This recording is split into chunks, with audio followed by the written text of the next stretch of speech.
And we are live here at the Versace Mansion. Beautiful setting, as you can see. I am kind of running a single ship here, and I have people coming in. Pretty exciting day that we have. Full day. Many wonderful people in the space are going to come here. Miami is really something else. During this week. This is BTC Miami week, and it's huge. It's huge. Everybody's here. You know how we do it. We interview everybody, so we have appointments for ourselves all day. Big news of the day really is the uh, coin, the launch, which is going to be on Pink Sale in about uh, 45 minutes. In about 45 minutes from now. So pretty interesting stuff. Really decided, streaming is one of these. It's kind of like the tokens, right? It's ours. It's from the generation, whatever generation you want to call it, that comes up. It's our generation. Just let me make sure my sound is good here. Perfect. Okay. Um, like crypto, right? So crypto is. I always say, guys, we have our own money, and you hear me talk about it in some of the AMAs, right? Um, we have our own money now, guys, and that's part of the revolution, the monetary revolution that I talk about all around the world. Of course, Nick Spanos coined the phrase. Nick Nick and I have been friends for a long time. Nick Spanos, he's here as well. Really exciting stuff. So a little bit about Pippa coin, and as I said, we'll have people coming in and out through. Friend of mine, and you want to stop by, stop by. Just yes, let me know you're here to see me. I do have a list going, but I was going to be juggling quite a few things today.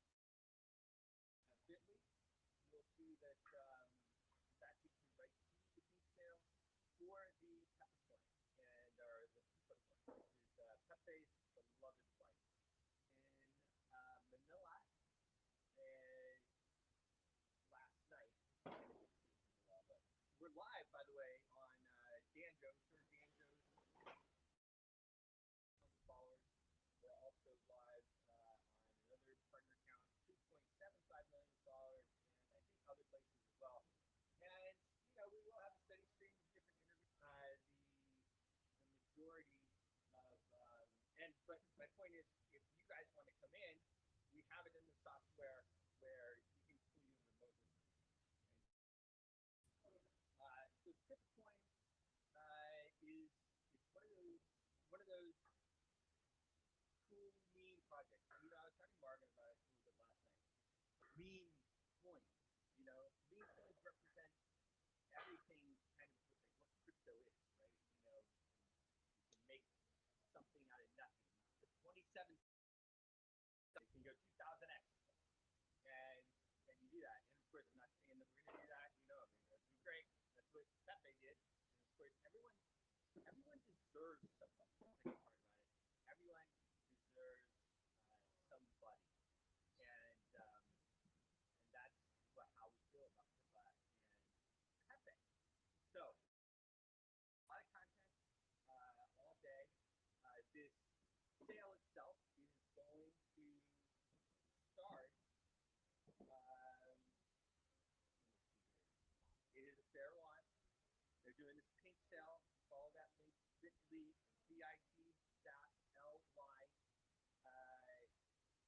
backslash tip, and that will take you right to where you're supposed to go to get some exclusive D&D. There's a lockup on it. Increased audio, Donjo says, or it's moderate. I'll talk more. And actually, my friend, I will as well have better speakers. But as I am juggling myself here at the moment, I do have good friends coming up to help me out. So that would be great. But I'll have my headphones because of the way I had to do stuff and get things off the ground here. So Capital Master, this is the guy. So one thing is too that I'm going to be in Manila. We're going to be in Manila for AIBC in July, and also for the launch of our impact project. You know, these projects like Pippa, we're going to start building these sites, and you know that's really what it's called. That's all about building ego. You got to build the ego. What I want everybody, and the reason I'm doing the live stream all Versace Mansion, very special place to me. I love it. I want to own this place one day. Everybody knows that. They know me. I still do. And this is such a point, and it's the ground floor. And I know these guys who are behind the coin. They're investors into my other project. They're good guys. And so we have an opportunity, I think, to really do something special. Memes bring culture together. They bring people, so to have a meme token or to have a meme coin is something else. And yeah, so I want everybody to participate that can. So we're going to share, we're going to do this pink sale for 4 days, I believe, and then 3 or 4 days, I think so. And then we go 24 hours later, right on, and not financial advice and all that good jazz. But then we're taking Pippa on the road. We're going on the road. It's going to be pretty cool. Super excited about that. Actually, I have some proof for you guys, but maybe like move it a little bit over that way. Maybe come around.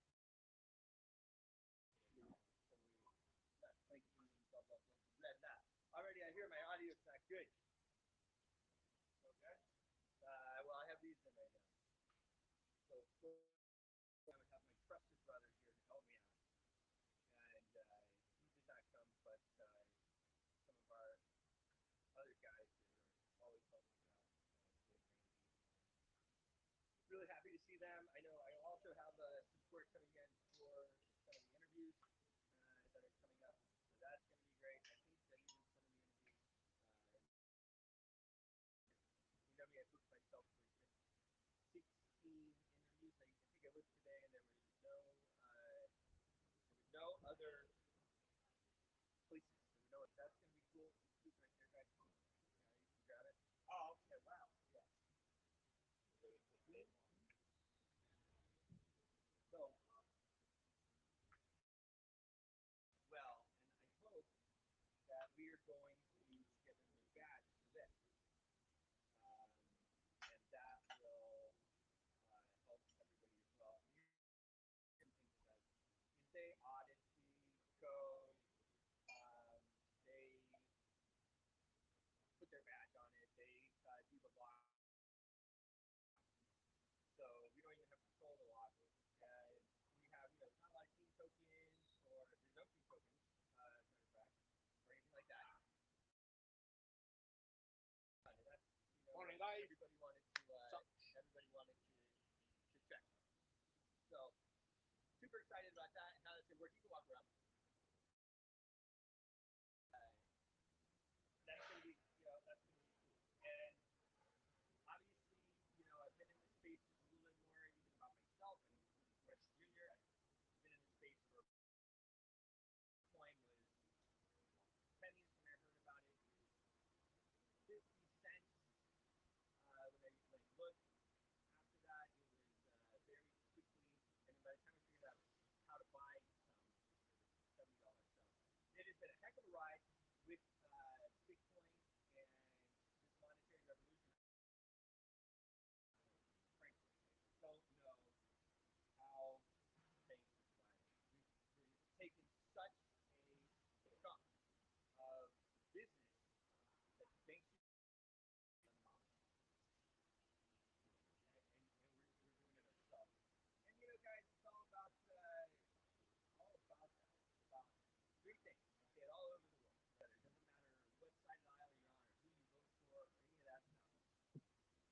It is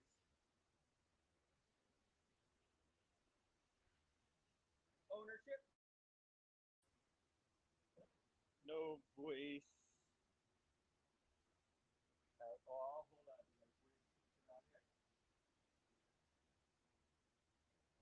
yeah, so there's voice.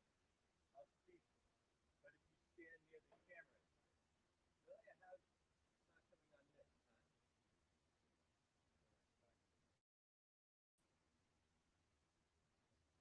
That once I get the situation resolved a little bit, I will put the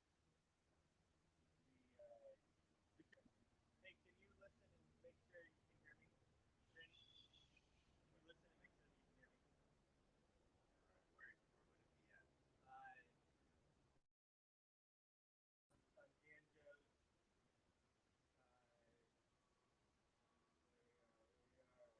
live.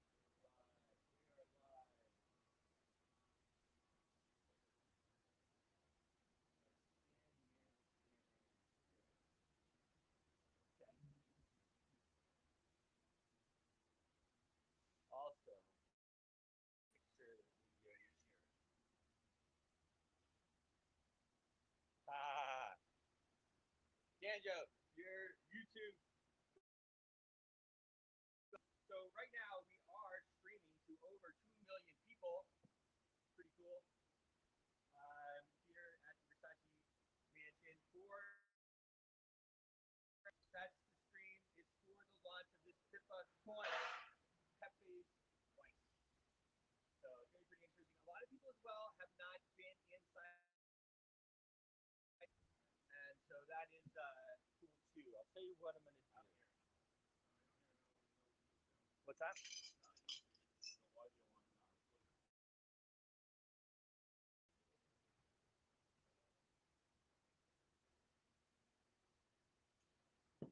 Okay, now we're close.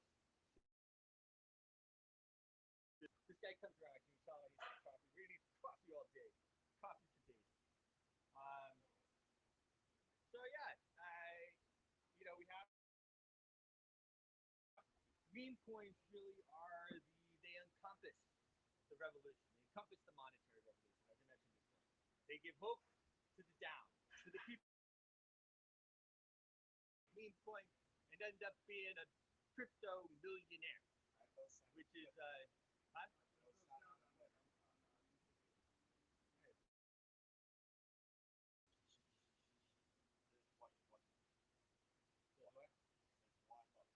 Hold on. I've said these guys. What kind of technical support do I have? Telling me there's no sound and there's sound. Be inside the Versace Mansion. We're going to take you around. We're going to show you around. Excuse me. Can I have some, another double espresso? Okay. And I will upgrade sound, guys, especially as the people come in and do their interviews. I'm flying solo. So long trip today.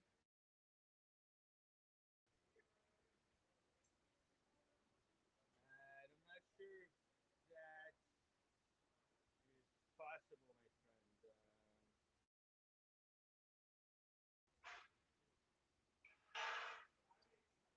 We can stop the stream. I think run with it. I will have some better audio as we move on. And guys, here's the thing about this. And again, not a financial advisor. This is not really cool stuff. What we have here is the Pippa meme coin is doing a pre-sale. Guys, make sure that you, if you can and you want to, do that. Bit.ly, bit.ly/Pippa coin. So that's gonna be cool. And actually, guys, I was gonna do a big backdrop as well, but who needs the backdrop to the Versace Mansion, right? I mean, it's pretty enough. So So we'll walk you around. We'll take you upstairs. We'll take you downstairs. We'll do some interviews in the suite. We're really keep pushing this thing out there. We're going to support it. I got some big names as well. We're about 30 minutes now from the launch of the Pink. So you can sign up there. You can make a referral link, and you can send it to your friends and your people that you know, your network, and your mission on that. So also a very good way to do that and participate. Now, if you listen to any of the AMAs, one of the things that all mentioned is what are you guys going to do in order to really make this sustainable? And the answer is building out the ecosystem. That's like the name of the game, right? You build out the ecosystem. It's the community that's the most important thing, and that's how we do it. All right, 30.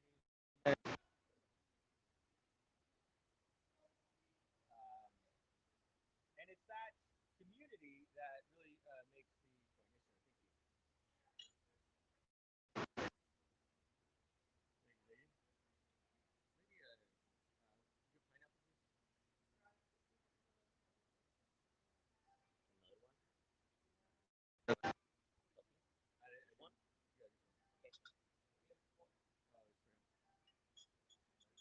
30 minutes. So today, of course, again, my brother, myself, and Robin went to work, and we booked the day up. So, as I mentioned, Miami is happening right now, and that is just massive, massive event. Interesting vibe. I think time, nobody really knows what the market is, which way it's going to go. I mean, I guess normally we don't know which way it's going to go, but now it's working. Okay. All right, all right, all right. Let me looking at the audio. All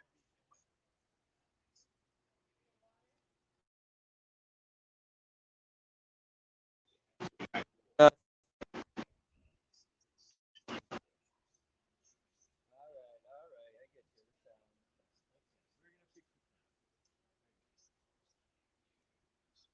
Okay. We're gonna fix the sound. Okay, we're fixing. No, don't worry about it. We're fixing the sound right now, guys. Thank you, Emilio.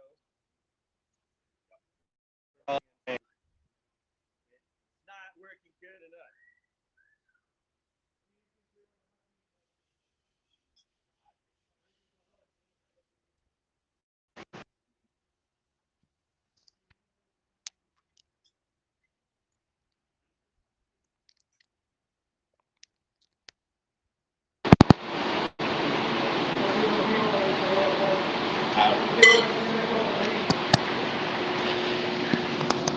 How do you like that sound now?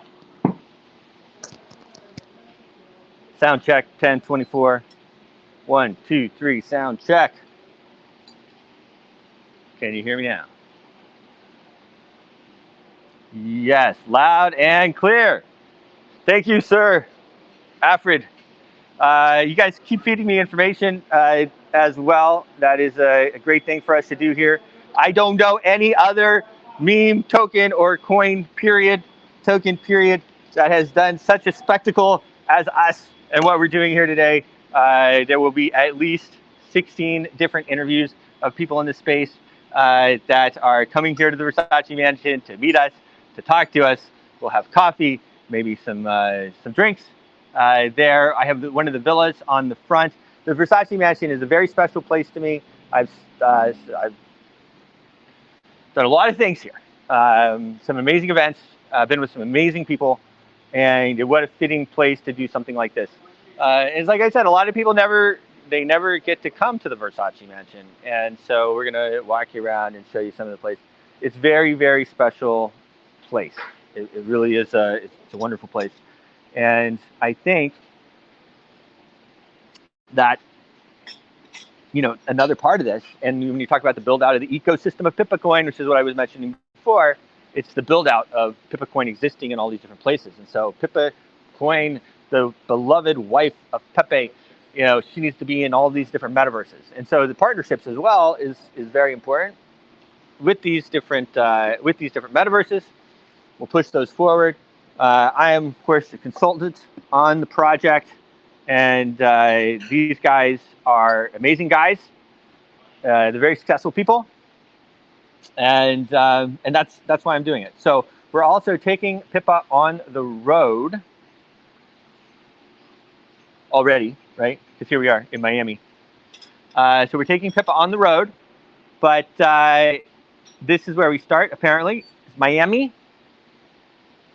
Then we will go to Warsaw, Poland. We're taking the Pippa coin to Poland. Hey, man, what's up? All right, we have our first, what was I going to call him? Hey, how are you, man? Yeah, finish up. Our first, what do I always say? Need more coffee here.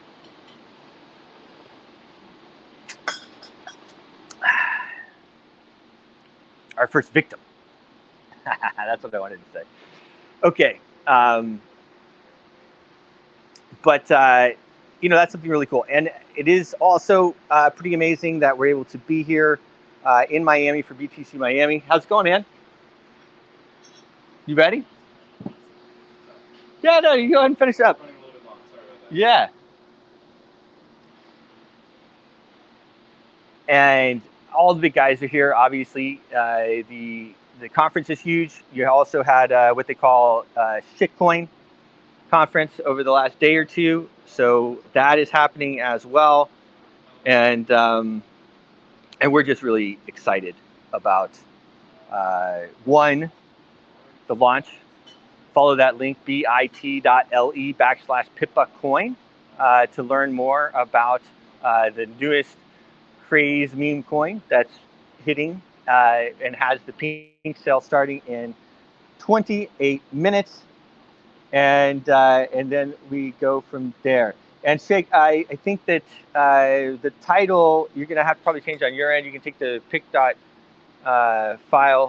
URL from the Twitter, at least, and make a new post. But I don't think we're able to change the title of the live stream once we're already in it. Maybe we can change it on like LinkedIn and places like that. So LinkedIn, wonderful place as well.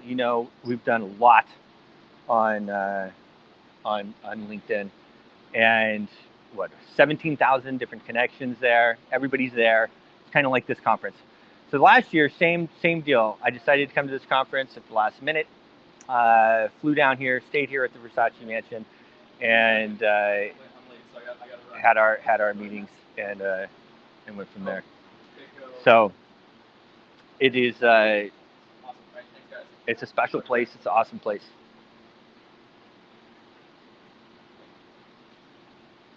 We have our first victim. Person to interview. How are you, man? Sorry about that. Good to see you. You know how it is. Yeah, I did. Can go along. Sorry about that. I'll just pull everything away. Yeah. Folks, you guys are all together? Randy, yeah. Oh. Randy, you said? Yeah. Randy and Ryan. Randy, Ryan, and Bruce. Bruce, right? You got it. Okay. Yeah. Because I know last time I mixed up. It's all right. My brother? You and your brother, yes. Yeah. David? Yeah, where David is. David is in Portugal now, poor guy. Oh. You can have a seat here. Make sure we have a good shot. Sure. Where should I be? What should I do? I think right here is fine. We're just going to talk about you and what you're doing. Okay. Oh, man. Sorry, it's kind of crazy. Yeah. And how's the picture on him? Could you Photoshop some hair, into the photo? It is funny, right? I'm sorry? It is funny. Getting old is funny. Getting older is pretty funny. Older. Yeah. So it's all that perspective. Like, my fiance was just here, and we like to say that I'm not losing hair, I'm gaining forehead. So yes. How do you rate yourself? Just leave it for now, and then after we do this interview, we're gonna switch upstairs, I think, anyway. Yeah. All right. Well, very cool. Thanks for coming in. I know big day ahead, right? When did you fly in? Maybe introduce yourself as well. Sure.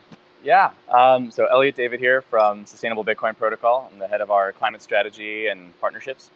I got in to Miami maybe a few days ago, but you know how it is. It's always a blur. Yes. And I'll actually be moving down to Miami next week. So quick turnaround coming back. So the hot, humid weather is going to be my new normal, which I'm not exactly the best time to move here, but, you know, once you're here for a year or so, you really acclimate to the whole thing. Exactly. That's the plan, is to get used to it. I lived in Boca for about 8 years, and people are like, "Oh wow, like 8 years, huh?" Like, yeah, it was fun. And then I realized that it was probably time to move on with my life. Right. I would like to come back though. No bad words against Boca or South Florida at all, but Boca's beautiful. Yeah, one of my favorite places. So tell me a little bit more about the project and what you guys are doing here. Sure. So at Sustainable Bitcoin Protocol, we've developed a mechanism that financially incentivizes miners to use clean energy. Okay. So the way we see it is, if you're a Bitcoin miner, you're providing an environmental service to the grid, to the world, to the climate. You should get paid for that activity. And so we've done this through an instrument called the Sustainable Bitcoin Certificate, or an SBC, which is a fully fungible, totally independent asset from Bitcoin itself. That is essentially a representation that a Bitcoin was mined sustainably. And the reason why this is important and why it's valuable is, if you're a Bitcoin miner, right, as it stands right now, there's no way for you to monetize your clean energy procurement. Right. If you're doing it, it's good for the PR, it's good for the sort of the upcoming regulatory wave that we're about to see. But at the end of the day, we believe that sustainability can actually be an additional revenue stream. And so the way it works is that a miner will go through a third-party verification, basically proof of work, show that they're actually using clean energy. They'd receive this product, this SBC, and then they can sell that on to institutional investors, asset managers, corporates.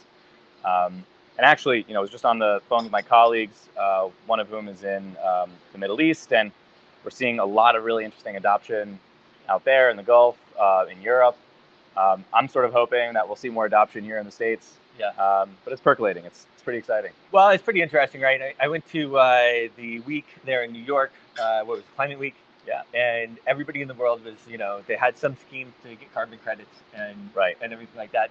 But it is important in these types of strategies that are paying out, if they are paying out, and if you're able to, access that. I mean, it's huge. We're talking state-sponsored money. So they just print that stuff, Well, yeah. I mean, that's a whole separate issue we could dive into. But so the sort of renewable energy certificate, carbon markets, these are important instruments, but one of the problems with them is, A, they are a consumable, meaning, like, if a miner is going to buy, if they're going to buy clean energy, it's a sunk cost. Right? I mean, it's good, and we think they should do it, but we want to incentivize that behavior. This is a way to pass on those costs and actually profit from it, pass that on to the institutional investors and asset managers that actually want to hold Bitcoin in a verifiably sustainable way without disrupting fungibility, because that's also really key. So it's interesting. We spoke about this at Bitcoin Energy, right? Yeah, the Bitcoin Energy Summit. Yeah. Fernando did a great job, as well as Robin. They always do a wonderful job. Mining Disrupt is also coming up. It's another one. You planning on the end of this one? Yeah, there's a lot of really exciting. I mean, we've had some pretty exciting recent announcements in progress, but there's a few things happening in the next month or so that don't want to tease them out too much, but we'll probably announce around Mining Disrupt. Okay. I mean, right now we're working with about 13% of global hash rate. And I'm hopeful that by Mining Disrupt, which is 2 months away, I'm hopeful that we can actually get that up to 20 or 25% of global hash rate. That's a massive number. It's a massive number. Yeah, it's a massive number. It helps with all of the M&A and the network's becoming a little bit centralized, but we're very grateful. We have a lot of really amazing partners. You probably saw CleanSpark announcement, Crusoe, a bunch of other publicly traded miners are coming on board. Can't share too much yet, but those will be announced soon. Plus, a lot of these institutional partnerships with, BitGo, who we're very grateful to be co-sponsoring the Bitcoin conference with. They'll be custodying our asset for free for their institutional clients, and then a couple of other big custody partnerships in the pipeline. So it's going well. Amazing. We're growing almost too fast for our own good, but it's a good problem to have. And so, how do people participate? So if you're a Bitcoin miner, It's totally free. There's no cost. We actually pay for the third-party verification. Okay. So that's an additional service that you would want to get anyway. And we pay for everything. A miner would basically verify their clean energy data, so actually prove that they are using clean energy. And then every time they mine a Bitcoin, they would receive the SBC. Yep. And based on how we're pricing the SBC and current projections, we estimate that a miner can make around, have to be very clear, not investment advice, but we aim to have miners add an additional 5 to 7% of revenue on top of their Bitcoin mining revenue. So that's huge. Yeah, and especially, I mean, as the halvings come, regulatory. It's coming, guys. It's coming. When is the next halving? It's less than a year. Less than a year from now. Next year. So it's coming. Yeah. And our aim is to be out here supporting miners, improving their bottom line. Yep. And then also for the investors, if you're BlackRock or Goldman or even MicroStrategy, and you want to get a better ESG rating, or you want to get better financing, or just demonstrate or show that you're sort of holding Bitcoin in a provably sustainable way, this is a way to do that.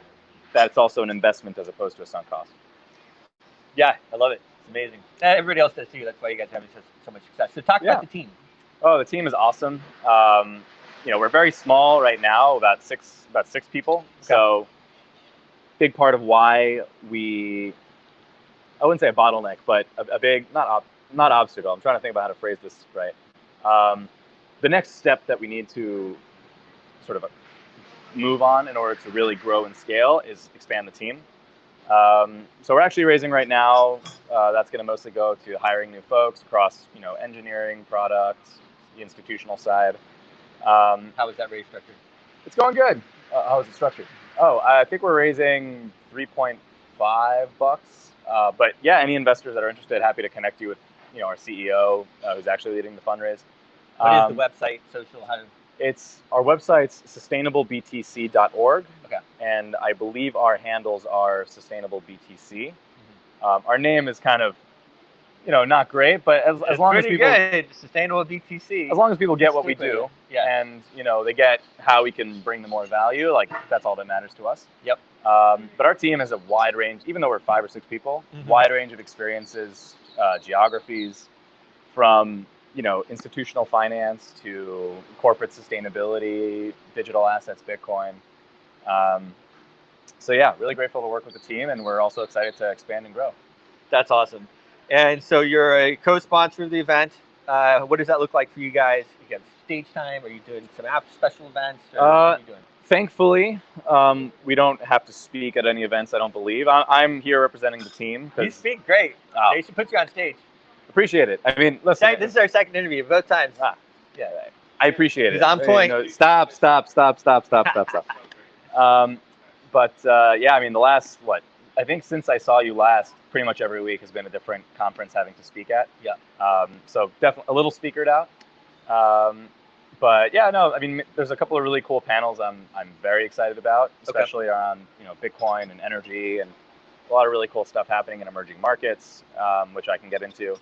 But yeah, there's a lot of side events. I mean, we're co-sponsoring with BitGo, and, really going to sort of utilize that institutional partnership, get more exposure to their institutional clients, their mining clients. And Mike and the team are really just, fantastic. And so how has it been working with BTC Miami? It's been good. Today's the first day. I actually just came from the convention center. It's shaping up. Yeah, made it over in the hot Miami heat. Yeah. No, but it's good. I mean, as much as I can, I'm going to try and check out some of the sessions. Unfortunately, I think I'll have to watch, recordings if I can. Yep. I will say that often at these events, you have a little bit of repetition, maybe a little bit of not circular thinking, but circular conversations. Yeah. What I'm hoping to see is a lot more tension, engaging on some of the topics in not just an advocacy kind of rah, we know we're going to win, but more of what are the next steps? How do we accelerate adoption? How do we educate and not, fight? How do you fight FUD with information as opposed to, acrimony and... Yeah, I mean, there's a lot of, the FUD. And it's so funny, guys, because you know, the banks, like no one ever thinks about it. The banks use way more energy than Bitcoin. Oh yeah. Way more Oh, yeah. energy. We're clean. We're clean already. Well, and then we're jumping through hoops And what's to even make ourselves crazier, more clean. there's a so you're talking about the energy consumption of the banks, which is a lot. It's like 58, it's like 58 times more. But what's much worse is the financed emissions of banks. And people don't talk about this. There's a fascinating report that I highly recommend folks to check out, written by the Outdoor Policy Outfit. Okay. Really awesome environmental nonprofit. And they basically calculated the emissions that were produced from the banking practices of various companies. So like if you have money in, Citibank or Wells Fargo or JP Morgan, whoever, their holdings, right, their investments, often in either like fossil assets or, cement, industry manufacturing. Yeah. It is insanely higher than any of the possible emissions that they could be producing just from their own operations. Okay. So, people say, oh, you should be green, you can go vegetarian or something. One of the best things you can do is just, get your money out of the bank, which is kind of it's very counterintuitive. But yeah, that's why we're here. That's why Bitcoin exists. It is why Bitcoin exists. Well, thanks so much for coming on. Stopping by. We are live on at least 2 different channels. Cool. About 2 million people plus on Twitter and everything else. Cool. Yeah, Awesome to see you again. I'll have us share and repost. And one more time, your website, social, maybe yours. How do people find you? Yeah. So if you're just curious to learn more about what we do, our website is sustainablebtc.org. Our LinkedIn, if you looked up Sustainable Bitcoin Protocol, you'll find us. We have a small but growing following. Our Twitter is, I believe, Sustainable BTC. Again, we haven't had to do any kind of PR marketing so far. It's mostly been word of mouth. Minor adoption has just been getting folks to understand what we do and how we bring value. But yeah, follow us there. And if you want to reach out to me, it's Elliot David. If you're a miner, if you are an investor, find me on our team website, on our LinkedIn page, and reach out to me. I'm pretty open to conversing with anybody. Awesome. Thank you so much, Bruce. Thank you for having me. Yeah, good to see you, man. And yeah, good luck with the Miami Heat. Yeah, thanks, man. We will be doing it. Ooh. Yes. You heading back to the, I just want to plug this in here. Where's that? At the convention center. A meeting with, forgot to mention, we just gone on Peter Wall as an advisor. Probably. Peter Wall. Yeah. Okay. Very cool. Yeah. That would have been nice. We are still Getting there. There's only like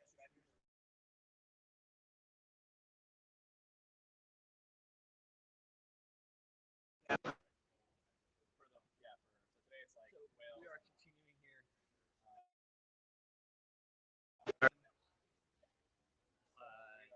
Celebrating the peak sale of the token and bringing you some of the space while we're here, which is really our stuff that we've been doing for years. And I know now my sound is perfect again.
So, I believe we're back.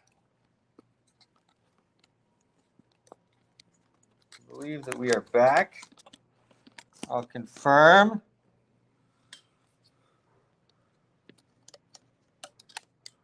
All right, looks like we're back. I'm back here in my room now, which is the nice suites here.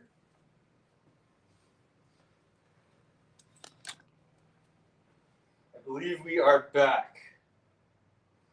Let's ask.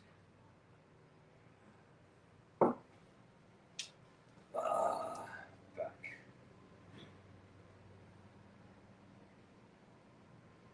Let's see here.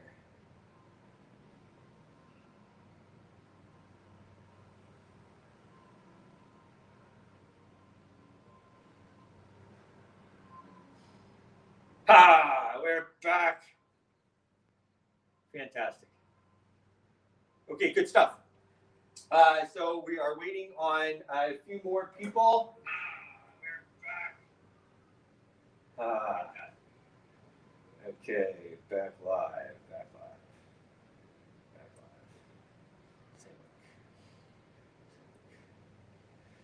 Okay.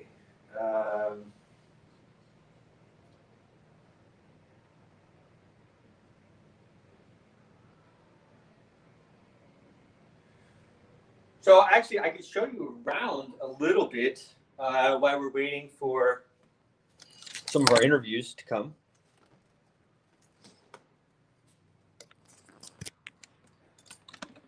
If you've been to the Versace Mansion before, you know that there's several suites that they have. I have stayed in all of them. Usually when I do an event here, we'll rent out all of them and bring everybody. So while we have a few minutes here, let me just show you around this very amazing place, which works out that we can be here and do something really special. People's money, our beloved Pippa, the daughter or the wife of Pepe. So this is the signature suite here in the Versace Mansion. Really just like wonderful place, wonderful feeling that we have here. And we'll, I'm sure as the day goes on, have more and more people stop by and see us. This is the signature room. I mean, look at this, like unbelievable, right? Unbelievable. So guys, make sure I go to that link, bit.ly, BITLY /Pippa coin.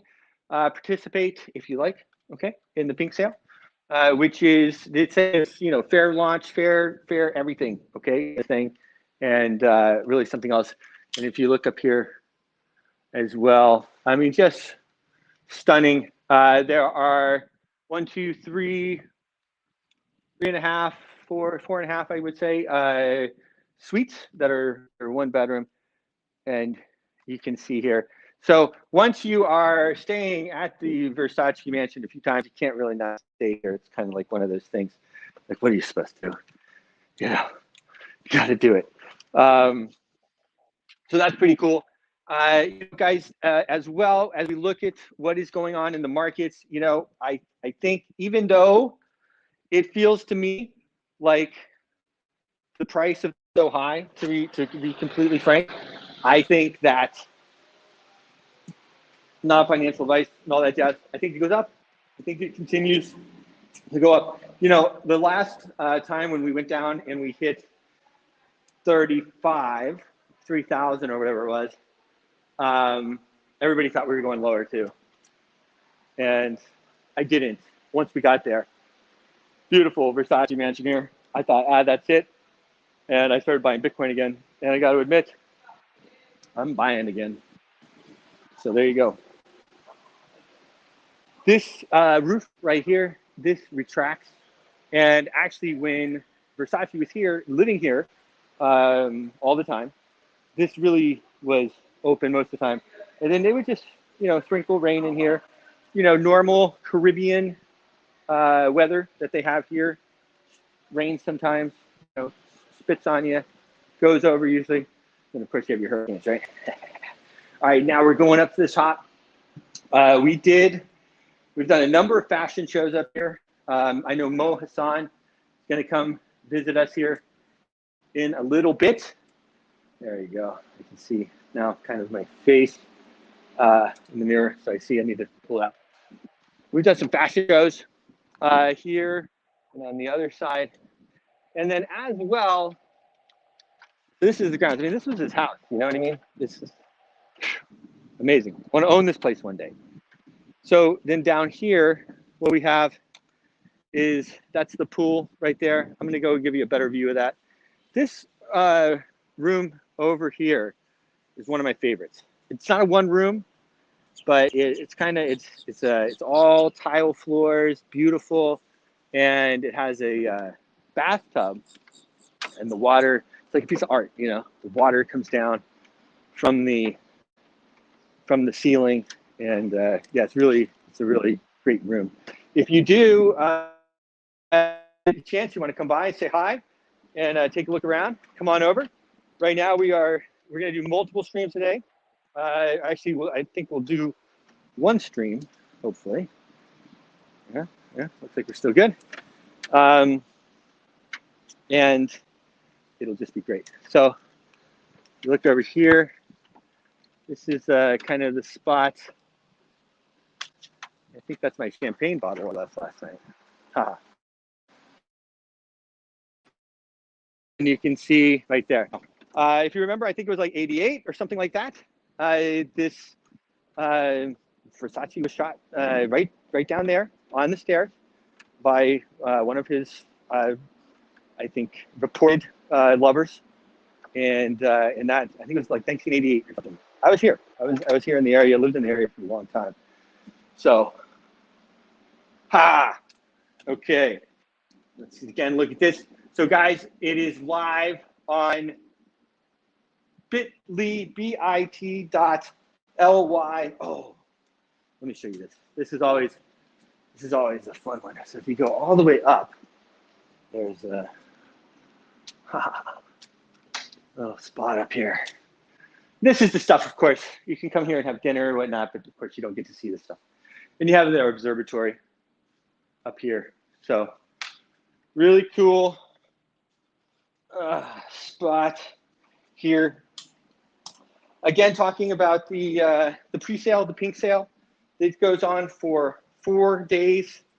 You're going to see some big guys start to make the moves, and we got some big people behind it. So yeah, unbelievable, right?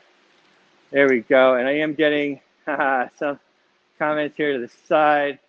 Observatory, yes sir, right? That is a cool observatory, and it's always a good spot to get away when you're having an event. Now, normally when I'll have an event, this entire space here is ours. And the trick is as well that you really want to get all the rooms, because otherwise, if you don't have all the rooms and there's other people that are here, then you have to worry about being too loud and these types of things.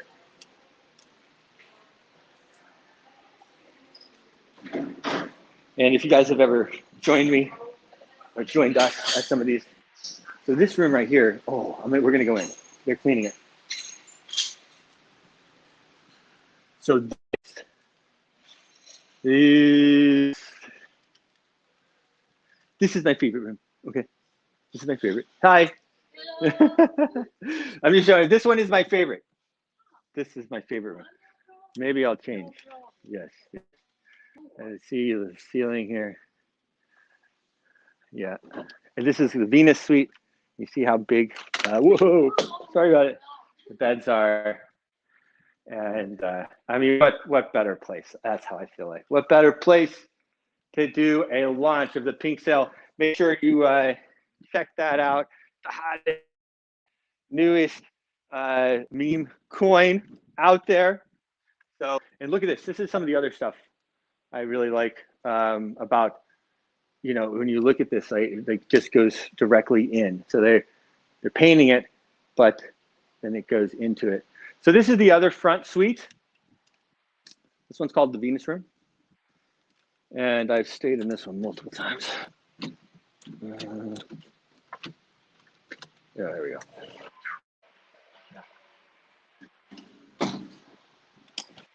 So meme coins, guys, they're all about what can happen. They're all about crypto, really. Like crypto is what meme coins do. Are they take the whole point behind it all. The whole point of having our own money is to make something that's special, right? And that is ours, and people can't take it.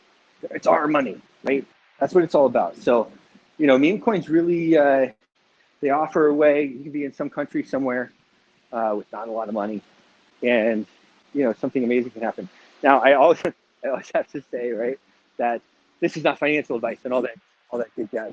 So this right here is the famous pool, and they'll do a variety of different. And look at the architecture. All of this stuff he like brought in from somewhere. Versace, he brought in. Then, yeah, all right. Here we go.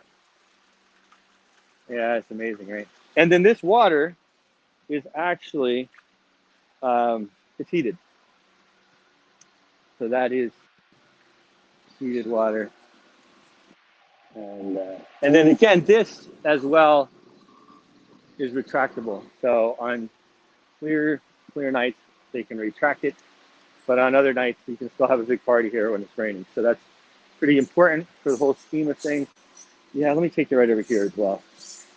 So, in honor of the Bitcoin launch, go to bit.ly, bit.ly/Pippacoin. We are live in the Versace Mansion. So this is really my favorite nook kind of to the whole place, okay? You can see the art is just unbelievable, guys. They don't make it like this anymore. Why don't we make it like this? Actually, I decided every time I come here, as I remodel my house, I want to make it more and more like this. But this is one of my favorite kind of corners. A lot of people, maybe they don't know about this side of it or whatever, but you have your own little walk there, which is pretty nice. I think someone's in here. But that room as well is awesome. Has its own little room with a desk and everything else. It would be really cool if we were able to get in here. This is my favorite room.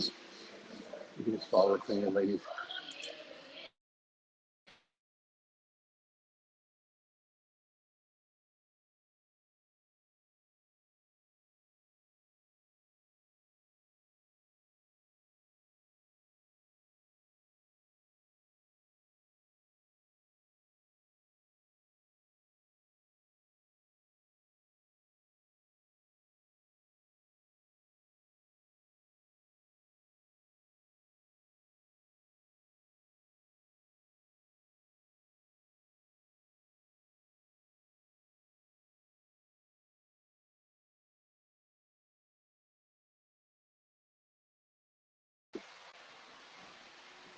Oh, I lost it for a minute.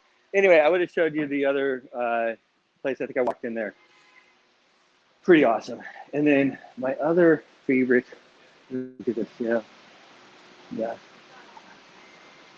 amazing.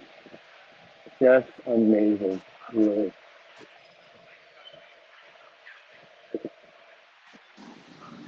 Okay, so I remember for one of our parties, somebody very famous, I forget who it was, ended up sitting in here for a while before he realized he was sitting in the foyer of the women's bathroom. So really cool stuff, you know. And one of the things a lot of people, of course, ask is like, how do I know this isn't going to be rugged or something like that? And one of the great things in dealing with the pink sale people is they audit the code, they give us badges, they do all that, and they lock it up. So that's pretty cool. So it looks like one of my other favorite suites is open here, so I want to show you guys that. But yeah, look at this. So we'll have a gala in Manila, and we'll be showing Pippa. We'll be showing Pippa around. I don't know if you guys know it too, but Pippa is the name of my youngest daughter. All right, that one's locked. The Villa Suite, though, the Villa Suite is probably the biggest one. It goes all the way down from here to the front. There's a suite here, I forget what it's called. This one. And this is where I lost the stream, the Garden Suite. The Garden Suite is a good one. Smallest room we have here is the Aurora Suite. Hello. You can see, you know, not too shabby, right? And this is the smallest one. It's still very nice. And you can say here, when you do book, I recommend calling. Yeah, go ahead and drop the money and then call them up. Say, hey, can I get this one or can I get that one? They're very great here. Staff is unbelievable. I can give a shout out to Diana and Cowie, who I've done a number of events with. They always work with us, even when sometimes our crowd is a little rowdy, a little special, right? But they always work with us. So, all right. So we saw the Venus room. There's another room over here that's pretty cool. I mean, they're all cool, guys. They're all cool. So you can imagine what we'll normally do if we throw a big event is we rent the entire space. And you have your team members all stay here, and then you work. And that's really how we go around the world as well. Of course, the Roadshow with Pippa, you can participate in that pink sale, at bit.ly/Pippa coin, okay? Participate in that, and we are taking Pippa on the road with us, really starting already right now here in Miami as well. All right, let's see here. All right. There we go. My office for today. Let me get my computer.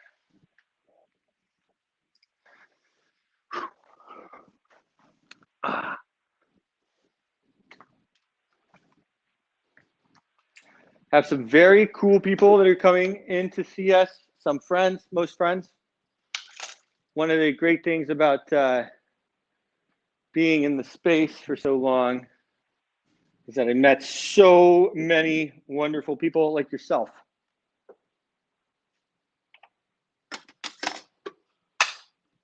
So many. The space is full of the smartest, most wonderful people. And that's why when you have something like what we have with the Pippa coin, it's so special. We're actually building a lot of cool stuff, of course. Pippa will be on the Impact protocol very soon as we put that together. The update of our coin from we started actually on that coin in 2013. The latest edition was in 2014. And we're updating that code, making it like a polka dot. So we're gonna have Pippa coin on there as well. Interoperable on the Polkadot substrate ecosystem as well as Ethereum. Super excited about that as well. We have other partnerships. You know, one of the strategies that I have in this business right now is really the M&A strategy. And that's mergers and acquisitions, as well as we call them unifications, is what we call them in this business, because it's very much a community type of thing. So there's a certain way to do it. But there's a lot of stuff going on in that space. And, you know, guys, we all need to work together, right? We all need to work together. And that's what it's all about. So exciting stuff is happening on that. More contact with more exchanges. A lot of you guys know that CZ and I, we did a big deal during COVID. We're not like close friends or anything like that, but we do communicate back and forth. We have that. But, you know, really, guys, the numbers speak for themselves. We need more. We need a lot of wallets, okay? We need a lot of participation, and then we'll have really everything that we want. And you'll have everything that we want for this platform. So, all right, let me set myself up here.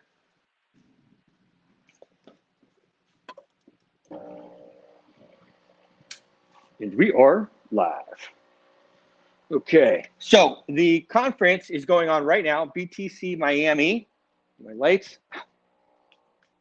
And that's huge, like festival, huge festival that's happening as we speak.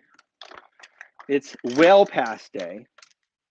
And so what that means is that the big guys who paid 10 or 15K are able to go, and the rest are not. So we were, I thought today would be a good day to do this. All right, we're at the helm here, working away. We have multiple interviews coming in here. Let's see what we have going on. Boom, boom. Good morning. One of the things that we've done lately is we have a Signal group. I don't know if you guys are on Signal yet, but if you're not, you should get on it.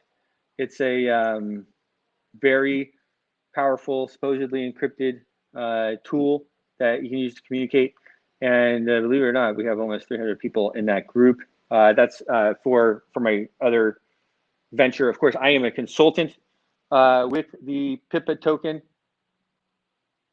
Hold on a second here.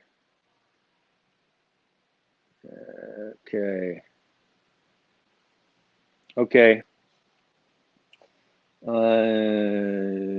Danjo.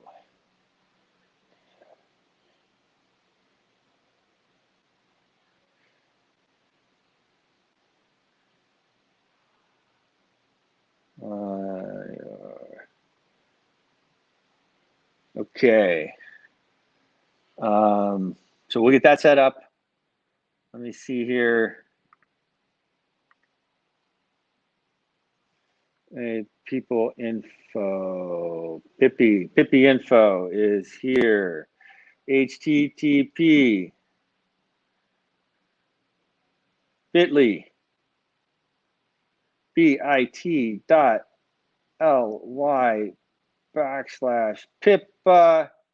coin. Yeah, there's the details on that.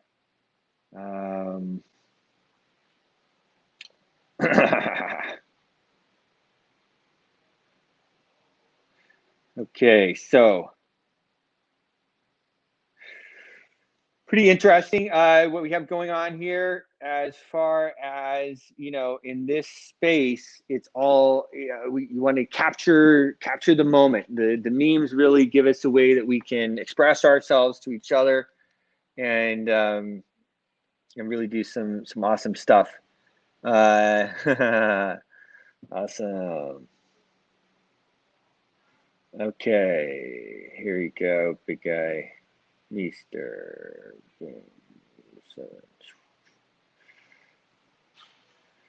Okay.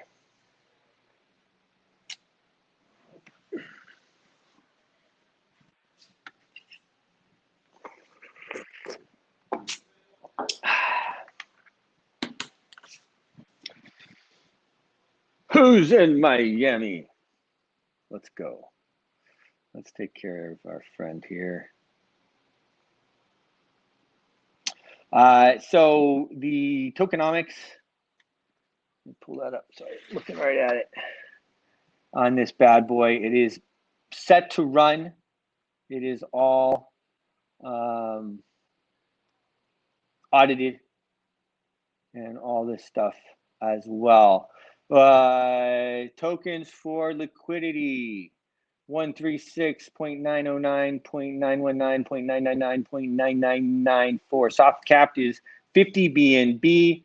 Listing on PancakeSwap 24 hours after the end of this sale, which, as you know, is on the 21st at I have my next one here to the 21st at 2 p.m. UTC.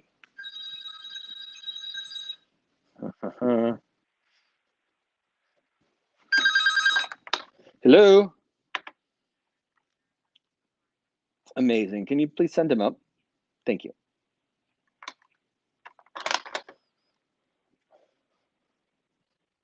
I hope it is.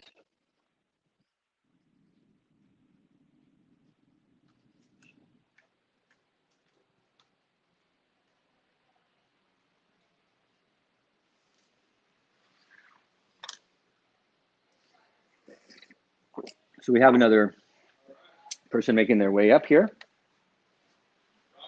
Hey, hey. What's up, man? Good to meet you, man. Pleasure. Absolutely. What a fun spot you got. Not bad, right? Hell yeah. Yeah. Is your, Yeah, take a look around. I'll get our mic and everything set up here. So I've been coming here, right? It is my favorite. It's my favorite spot by far. It's hard to stay anywhere else once you stay here. And of course, I've done some big parties, so I've spent quite a bit of money in the place. So they treat me nice.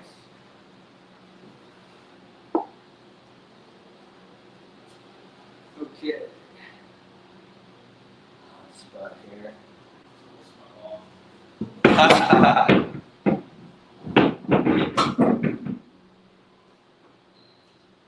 Okay, we're setting up here for Ryan. Tell me real quick, obviously I appreciate you reaching out on LinkedIn. I'm always happy to Sure. meet cool people and do some interviews. Tell me about Washington Legal, but Yeah, sure. So Washington Elite is a brand I've had for years, and whichever side you want. This side's good. We did disabled sporting events. I started out working with autistic kids. very cool. And then I got a call from the vets.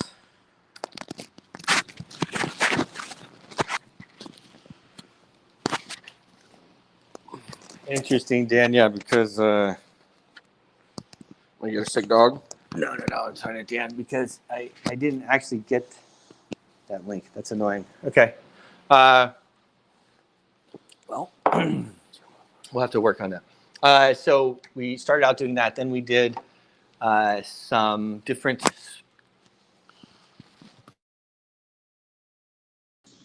It's a lot of work for not that much money. Yeah. And so we started throwing the galas. Throw big parties. Like even I don't know if Michael Saylor's here this time. He may or may not remember me, but we used to throw parties for Michael Saylor way back in the day. Yeah. Huge parties. Yeah. Big fundraisers, really anything. Fundraise, fun is what really they are. Mhm.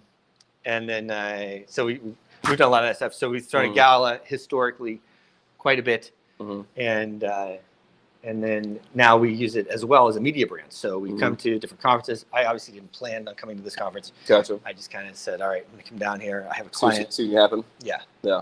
So, yeah, that's it. Now from here we go to Warsaw, Poland, and then we go to Monaco, London, Berlin, Amsterdam, and then Brazil. So we're Not a bad little world tour. We're on it. You know. Yeah. Very cool. So introduce yourself and let's talk about what you have going on. Yeah, absolutely. My name's Ryan Knuckles. I'm the founder of Crypto Power. We are the first and only power provider in North America designed to serve the blockchain. So essentially what we do as a power provider is we physically supply electricity to data miners, and we also build electrical infrastructure. I founded a company with my father in 2017 called Pump Jack Power. And that's actually the first and only, to this day, the first and only power provider in North America designed to serve the oil and gas industry. In 2019, my phone began to basically ring off the hook of data miners hunting for cheap electricity out in West Texas. And so at that time, I reached out to our credit facility and I was like, hey, I want to create a new product for this emerging industry that's about to just take over Texas called crypto power. And essentially got laughed at. A lot of doors slammed in my face. Oh, this is, Bitcoin mining is going to go boom and bust. It's not going to be a real industry. And literally about a year and a half later, they called me back and said, here's your line of credit. Go start your company and rock and roll. And so Crypto Power is down here in South Florida, really just talking to good people like yourself and networking and sharing our story. And that's, so how long ago was that? We physically came into the market as Crypto Power about a year and a half ago. Okay. And again, we are strictly focused in the ERCOT market of Texas. That's where we're licensed to do business. Okay. Multi-billion-dollar industry has emerged very quickly in Texas with the Bitcoin mining industry. Texas is very much pro-Bitcoin, without a shadow of a doubt. There's been a little regulatory hurdles that we've had to kind of recently overcome, but we just passed a new proof of reserve bill in Texas. So any exchange that wants to come in and obviously solicit business to Texans, Texas now has really some of the first crypto regulation workings of really any state, us, Wyoming, and a few others. So it's very exciting. So great place to do business. And again, we're just down here in South Florida talking to good people like yourself and enjoying the sunshine. Nice. So when did you come in? You're obviously in Texas. Yeah, we are based in Austin, Texas. That's where I was born and Austin's raised. nice. Oh yeah, Austin is very quickly. Used to be the #1 place to live in America. Now it's number 35 because it's a little higher of a rent. But Wow. Austin is a very cool place. A lot of tech, energy, real estate backgrounds. You kind of have a very big hodgepodge of opportunities. A lot of miners. Core Scientific has their headquarters there. Compass Mining, a few others, and so kind of becoming more of the kind of new energy tech mogul blockchain capital of the South, which is cool. Nice. So are you doing as well Mining Disrupt? We are going to be back here for Mining Disrupt, just kind of doing some networking and stuff. A lot of the big events that we sponsor are more Texas related. We're very proud members of the Texas Blockchain Council. They put on a great deal in November called the Texas Blockchain Summit. A lot of industry executives, so great event. And we also support Digital Wildcatter. Shout out to my guys, Jake and Colin there in Houston. And they put on the Empower Conference in Houston, which is a fantastic conference, more energy focused with Bitcoin mining than just kind of the standard, hey, here's Bitcoin and let's all, cheer about it. So we always like to kind of keep it Texas focused, but sometimes we slide down here to South Florida to meet everybody. Well, of course, BTC Miami is a huge event. It's massive. What are you guys doing here? What does it look like? Do you have a space or you? Next year we'll probably slide into a space, but this year, it's really just a lot of great one-on-one meetings like this, talking to people. We went to a few great parties last night. One of my friends, Alana Medavilla, she is producing a documentary called Dirty Coin. Dirty Coin is going to be a very, very great informative piece about the benefits of Bitcoin mining and what it does to monetize wasted energy and build out electrical infrastructure, which I'm super excited about. So something to keep out for, but just kind of come down and join the sites and do the networking. Amazing. And how long are you here for? We are here till Sunday. Got in Wednesday night, had some great meetings yesterday, and about to go hit Industry Day here in a bit and keep it rolling. Amazing. And so what does your typical client look like? Our typical client is, in terms of all of our power companies, we really focus on heavy industry. So we supply electricity to oil and gas operators, data miners, midstream, downstream, heavy commercial. And so obviously, the Bitcoin mining industry in Texas has just continuously to grown. So that's why we kind of created the crypto power product and model to really serve that industry. And so very exciting times. Texas is, in terms of the electrical grid in the United States, we haven't really seen much in terms of growth, but the ERCOT market is one of the few electrical markets in the world that has just seen an absolute explosion of opportunity. Amazing. Well, cool. So yeah, you seem to, it's a fun business, right? And it's like growing so fast. How did you initially get into the business? I grew up in the oil and gas industry. My family, we were very fortunate to be some of the first private family offices up into the Bakken Shale. We sold that acreage to Harold Hand at Continental Resources back in the early 2000s and kind of parlayed into some independent oil and gas stuff. I got out of business school in 2014, came to work for the family, just doing some private equity raising and stuff. And my brother-in-law actually kind of hatched the idea one day we were on the golf course to kind of create Pump Jack Power. And so we went to the family, got it done. And my brother-in-law has since moved on to some other different businesses, but I still kind of head up our energy side of things. And so, we're very fortunate to be very multifaceted as a family office and the things that we get to do. But power is something that we really believe in the long term, just because of what you see with electrification of the United States grid and all what's happening. So very, very big opportunities. It is big opportunities. How do you feel about? I know it impacts you a lot. So you're watching what goes on in Washington, what these guys talk about, what they say. What are your thoughts about all this stuff going on? I am a very proud Texan, and obviously, believe very much so in state government. There is times where, the federal government obviously has a big impact of what they try to push regulatory-wise. President Biden's recent call for electricity tax consumption against Bitcoin miners was a very big, heavy blow to the industry.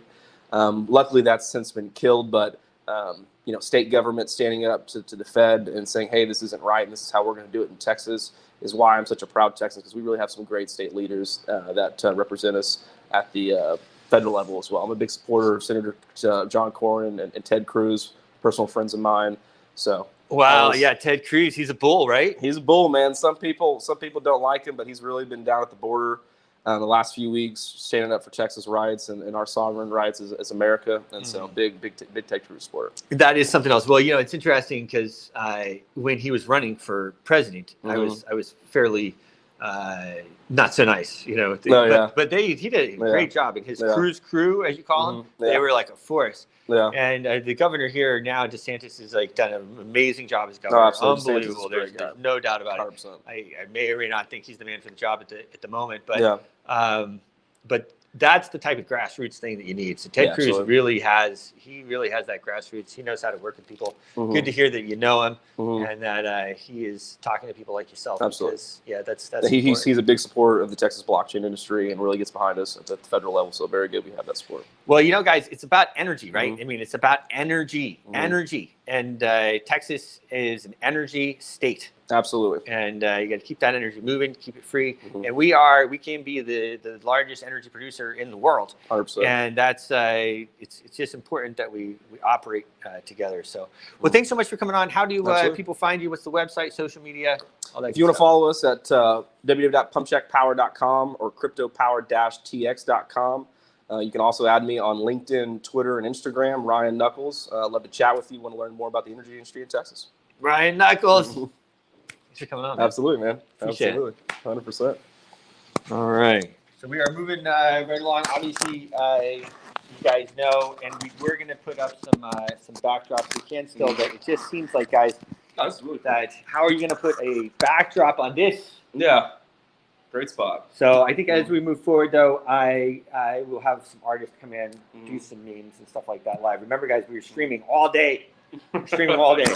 So we can chop that up and do whatever you want to with it. We do the interviews for the people. Cool. That's how we met everybody. Charlie Lee, John McAfee was a good friend of mine. Very nice. That's how we did it. So very cool. Cool. So I'm gonna turn these down for here a second.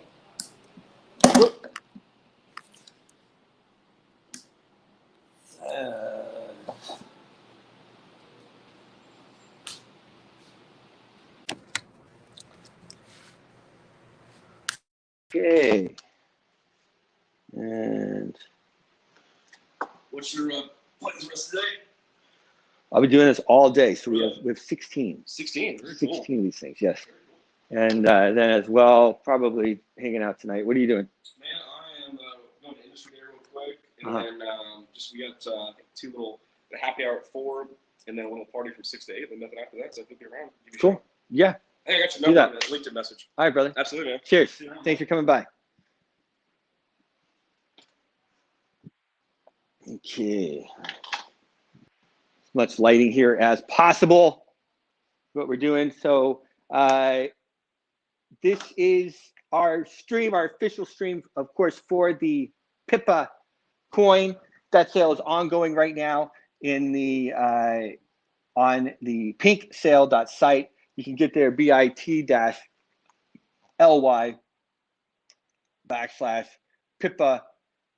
coin, bit.ly/Pippa coin. So That is pretty cool. What are you looking for? Huh. I actually did not see you come in with them. I hope you didn't leave them in the Uber. Oh, there you go. Thanks, Mike. All right. Take it easy. And that's going to move over there. Okay.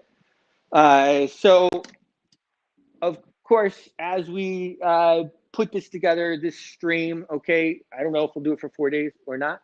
I guess we'll see. But we are streaming right now to over 2 million different subscribers, which is absolutely fantastic. And we're also live on LinkedIn and Twitter and quite a few other places as well. So, yes, cool observatory. Bum, bum, bum. Let's see if you guys have some questions about anything. I can take some questions. Let me look in the Telegram room as well. All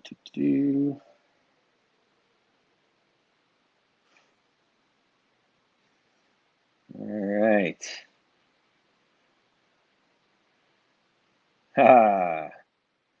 Hello, guys. Okay, if you do want to work with us, I know a lot of people do. We really are interested in real people, okay? And people that, you know, one of the things you can even see, like with myself, what do? I come down and meet people in person. I like that a lot. That's, you know, a great way to do things. And so we're super excited about that as we put everything together here for the Pippa coin, the meme coin, the wife, the beloved wife of Pepe. And that is that pink sale is live, ongoing now. Check it out at bit.ly/Pippa coin. And we'll continue here. Okay, more, please. Let's do it. Remember, you can make your own affiliate link there, and you can share your own affiliate link. And that is a great way for you to participate. All right. Okay. So when you look at something like Pepe, right, that went up a colossal 2,000%. You know, these are the things that can happen on especially on meme coins. Look at Doge. Doge, of course, so popular. Everybody loves the doggy, including myself. And you know, you look at the popularity, how people can relate to them. You know, like I always say, you know, all heroes don't wear capes. You know, meme coins, they have such an important spot in the ecosystem. So that's the people's money, you know. So that's really cool. So the space as a whole, you heard me talking a little bit with our friend here, Ryan, about some of the political things that are happening in the space are just absolutely crazy. We don't have good clarification, I would say, on where things are going with the regulatory here. I don't know if it's on purpose or not. It almost seems like it's on purpose. I think, one, they don't know what to do with it. Two, you know, they don't know what to do with it, and two, they don't want to do anything with it, because I feel like the unclarity is almost to their advantage. I think the space would completely blow up, massive, if we got some clarity, especially here in the U.S. People are afraid to participate. They don't know what the future holds. But at the same time, guys, you know, Bitcoin was $70 a decade ago, and it's now 30,000 or whatever it is today, 27 or 28. It's crazy, and the ownership aspect of it is like so important. Like that's really the part that is like so important. Privacy, ownership, and freedom, right? Those are the things that we all value. So super excited about that. I know I have quite a few people on their way in, and we will continue with the live stream and talking to you guys. I can, here, let's take a look again out here. Let's see here. Uh-huh.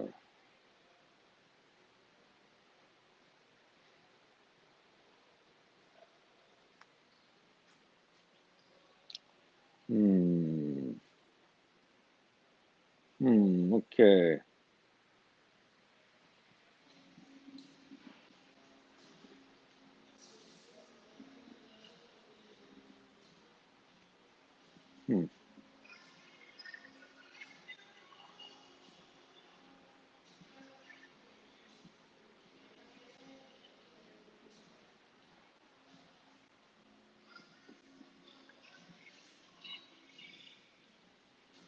Checking to see, make sure that everything is working here for everybody.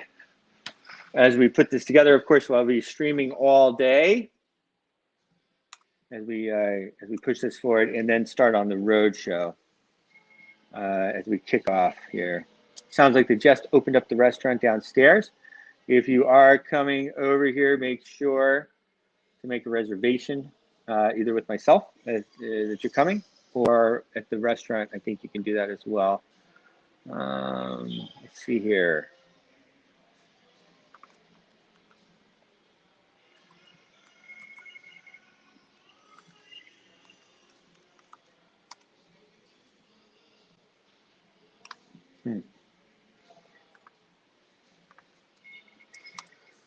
Okay, so I'm not sure if my bit.ly link is working or not. So you can go over to Pippa. You can also just go to pippacoin.com and then follow it over there, link to the pink sale. Let's see here.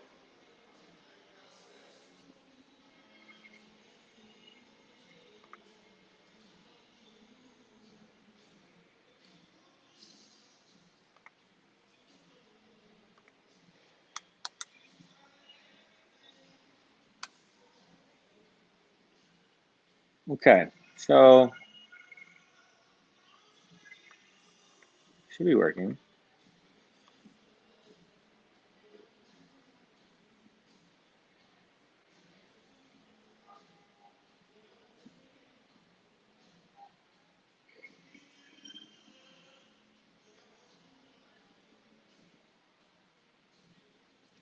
So we will list on Pancake Swap 24 hours after this sale ends. And of course, we have the liquidity lock and everything on that too. All right.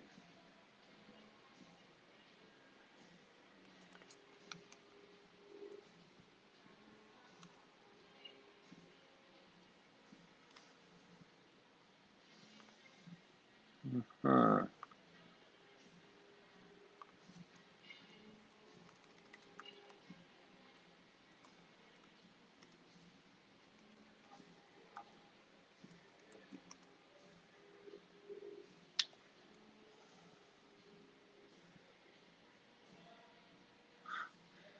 You talking about Dem rep or Detroit? What's going on? Talking to me? So my link, the bit.ly.com/Pippa coin, is case sensitive. So you have to use a capital P and capital C in order to make that work. Let's see here.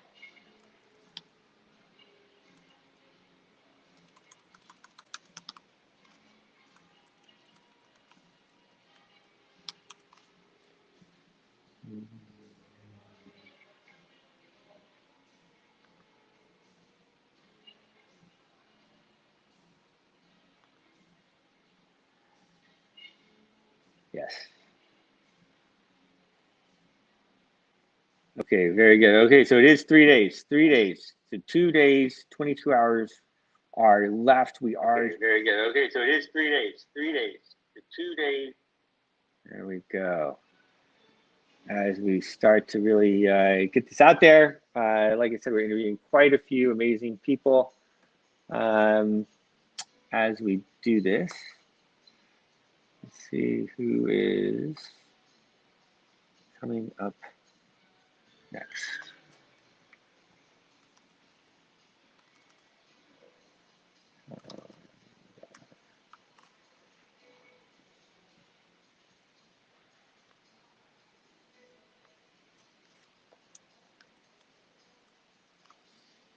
All right.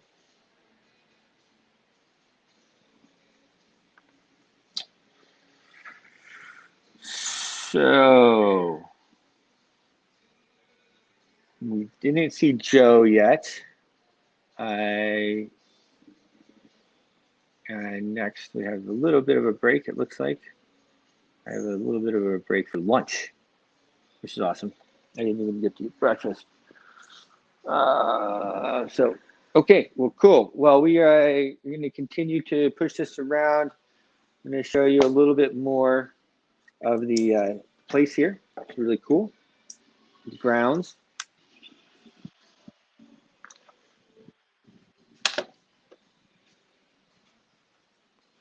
Are just awesome.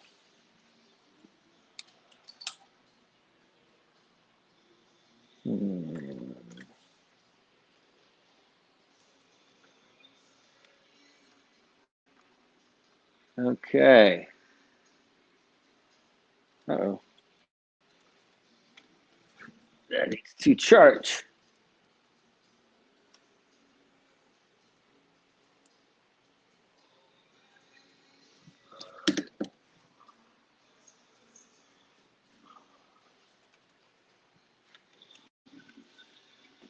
Okay.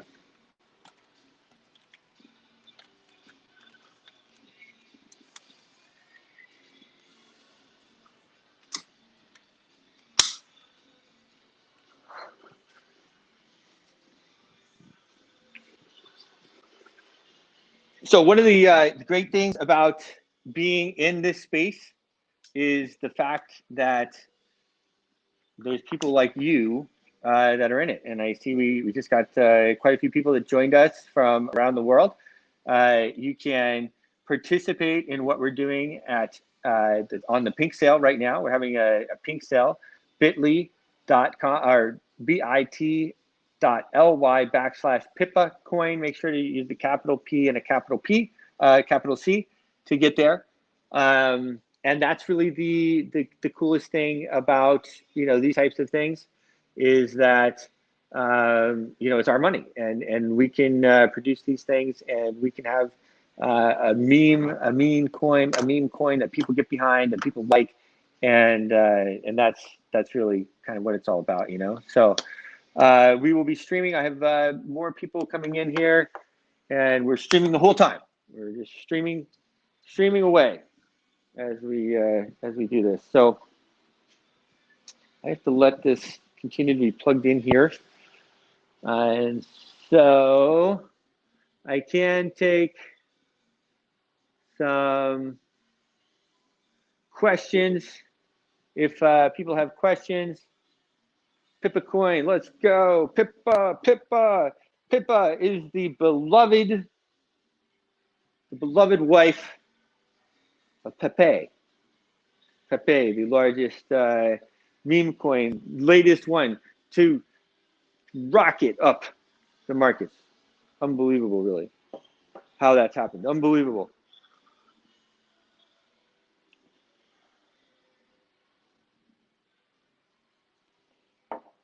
Go to pippacoin.com as well. See what's going on. It's about building the ecosystem.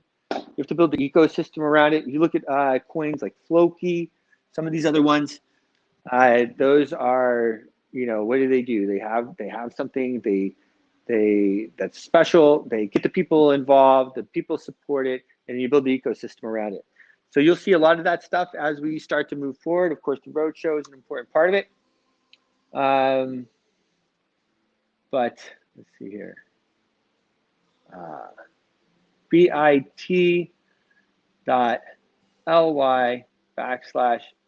coin with a capital P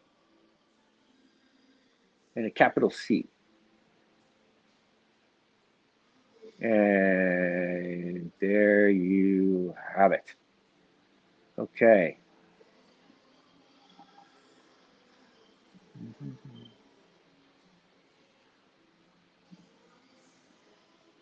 So nice thing about the way these are done too is, of course, we have a fair launch. And you can read all about that on the website as well.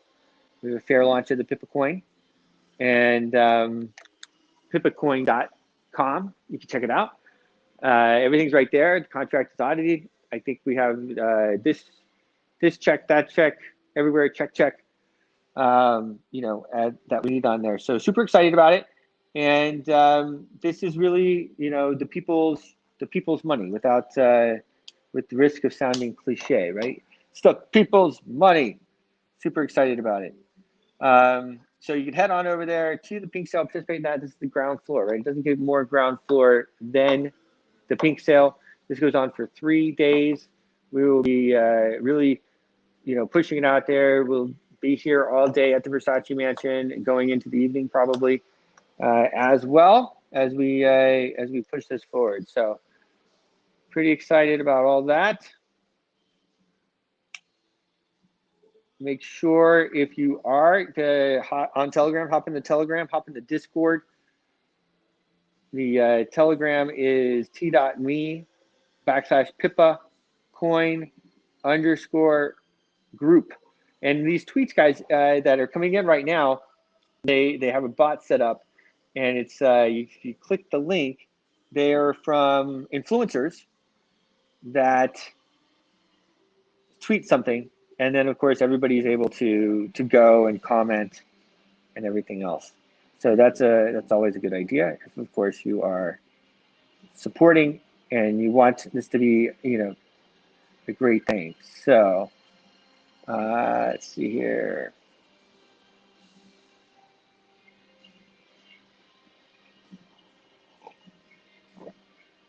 I see. To the moon. A lot of memes coming out on Twitter. I see. That's awesome, guys. Keep it up. Kind of what it's all about, right?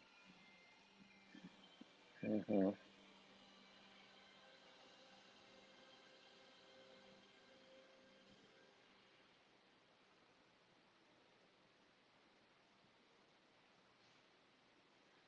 right.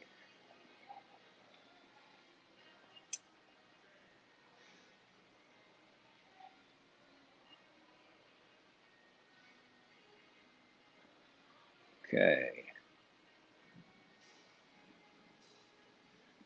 Yeah, we are live here. Okay, good.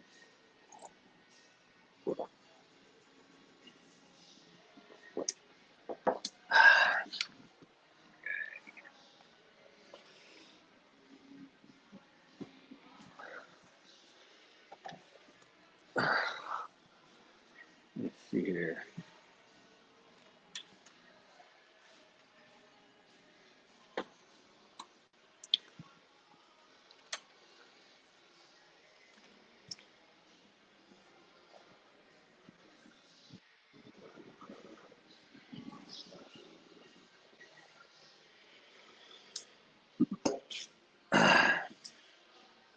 So what's going on this week here in Miami is, of course, we have BTC Miami, very popular event that it's really a maxi crowd, but these days really hardly anybody's maxi anymore. I feel like the writing is on the wall. People see, that it is one of the first use cases of Bitcoin was entering into these other coins, into these altcoins. So I never understood the whole maximalist thing anyway, because without all of the different altcoins, Bitcoin would have never done what it did and continue to do what it did.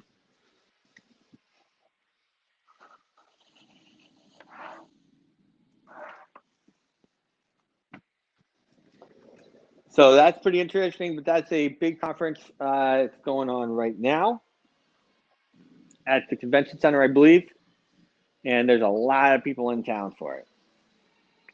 So that is pretty cool. These big conferences, you know, they serve as a way for people to connect, to meet people that are like themselves, to learn about great projects like the Pippa project, the Pippa coin project, and to move the space forward. You know, that's really what it is. It is all about.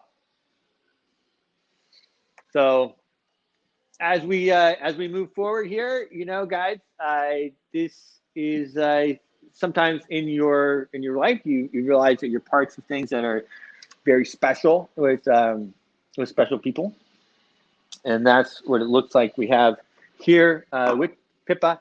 Everybody deserves somebody. Everyone deserves somebody. Okay, that's really the long and short of it.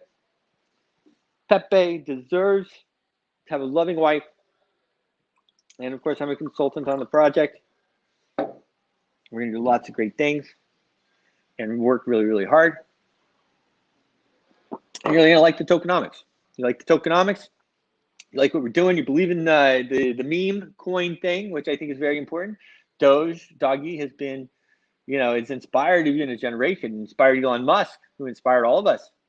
I mean, I couldn't believe when the Dogecoin pumped as hard as it did. Really, it was unbelievable. And they'll probably take it to $1, you know. And you know, you look at other ones like Pepe, and it's just unbelievable. 2,000%, 2,000%. I have friends talking about retiring.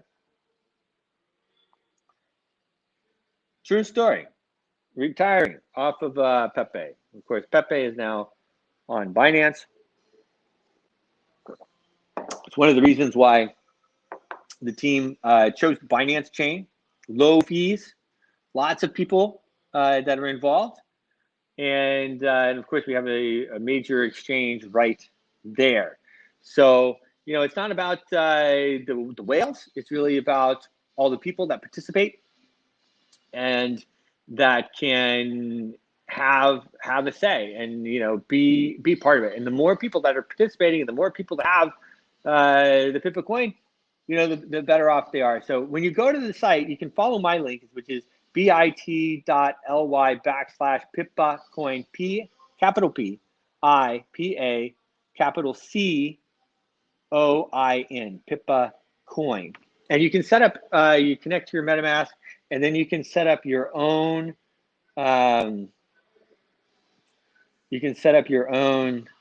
affiliate link and do that as well. Sounds about right. I am not sure, guys. Of course, I have with me here some good friends. I have lead pro, as we call him, Randy Schwartz. Randy's been around the world with us, Monaco, Austria, different places, and as well Ryan here. They actually are not here at the moment, but they've been around and they flew in here to help out, which is really great. Wonderful setting we have here at the Versace Mansion. I'm going to walk you guys around again, but I think that I need to make sure I have everything happening like it is supposed to here. Yes. Okay.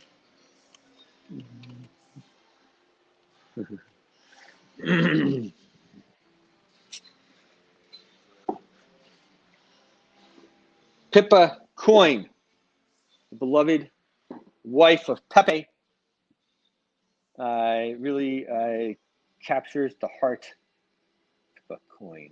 Here we go. And if you look on here, you can see Pippa coin, Pepe's beloved wife. Welcome to Pippa coin, the hottest meme project, taking the crypto world by storm. Our coin is named after Pepe's beloved wife, Pippa, and is designed to bring humor and joy to the world of cryptocurrency. With a passionate community of supporters and a unique roadmap, Pippa Coin is more than just a meme. It is a movement. Limited pre-sale. It started 1 hour and 25 minutes ago.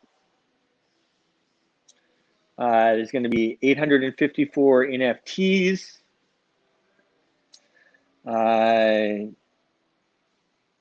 Pretty cool stuff here.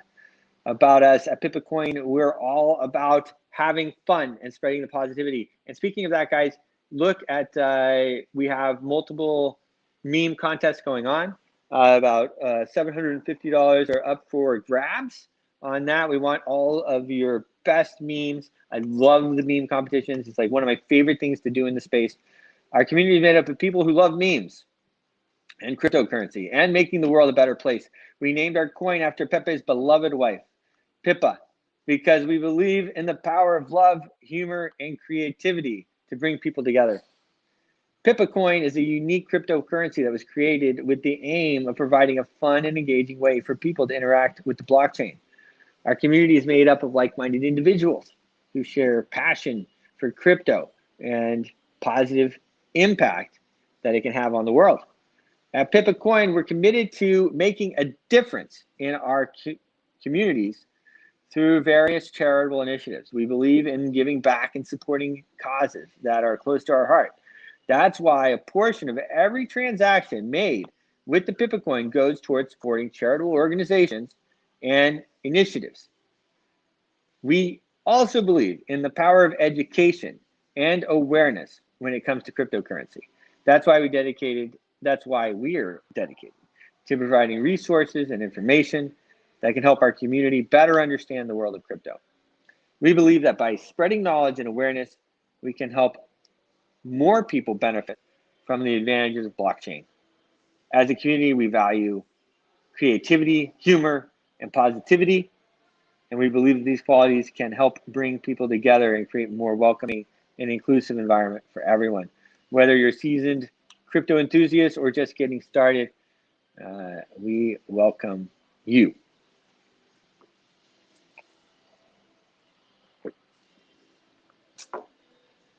Amazing stuff, you know. Pepe has really captured the heart and inspired a whole group of people, and we are, you know, Pippa is his wife. So that's an amazing story right there. We're gonna, as well, every place we take Pippa, we're basically taking Pepe too, right? Like Litecoin back in the days. I always used to bring Litecoin. Of course, Charlie Lee was great, and is great. Crazy times back then. I remember people saying, "Oh, he sold everything." Well, back then, guys, they had us all scared to death. If you held too much of it, you were bad. Couldn't hold too much. Couldn't do this, and yeah. So he sold. I do think that Litecoin is going to go high. I think all of them really are going to go high. The opportunity that you have, of course, with something on the ground floor like this is pretty cool. You know, as we build things out. So that is cool.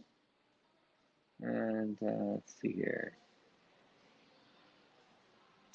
If there are some questions, I can take some questions. Let me just check here.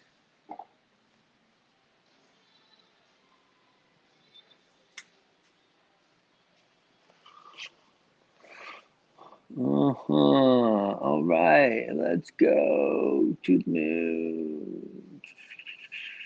I think most of these I'm getting through YouTube. I also am able to see them through LinkedIn. So keep that in mind. Yes, True Observatory, having a good time. That is how we do it. So make sure check out that link, bit.ly,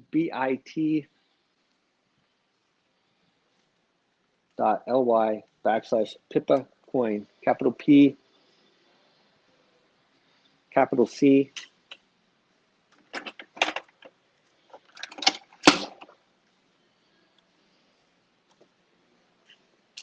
And we are here. Let's show you a little bit more again outside. How are we doing with this thing?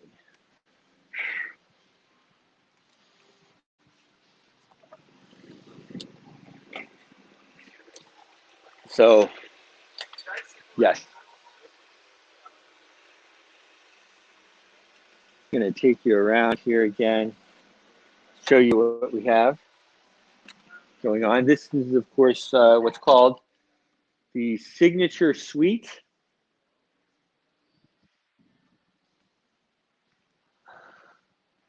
There's a Versace Mansion here. It's absolutely beautiful. If you haven't been here before, I recommend you come, you stay here. It's amazing, amazing spot.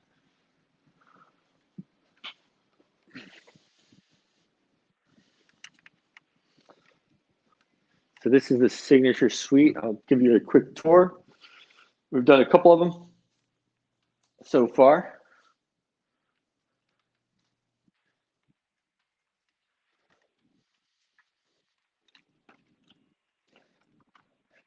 So one of the the cool things, of course, that we're doing is bringing the Pippa coin to you, and we want to meet everybody. Let me just this here real quick.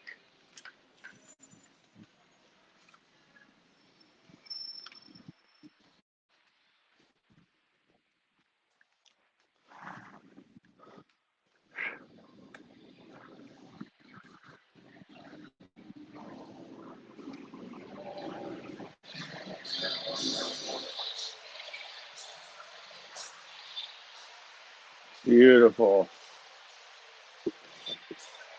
morning. Being a suite, my favorite suite that is here. You have the large villa right up there on the third floor. That's the biggest one. And we are pushing. Yeah, beautiful. Yeah, I'll take you into the next area here. So, fashion shows, everything we've done here. Done quite a few fashion shows, actually. Usually they happen naturally, which is really fun thing to do.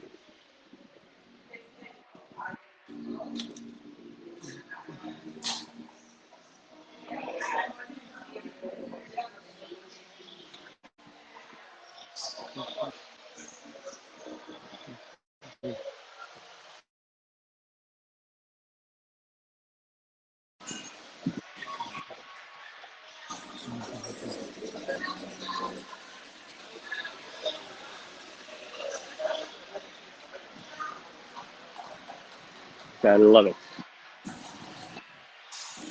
Okay, I'm going to set this up for a minute. I need a couple of minutes here for unless people come.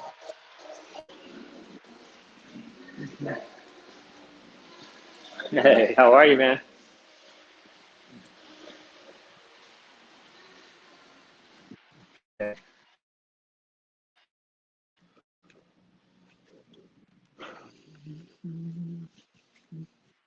Okay.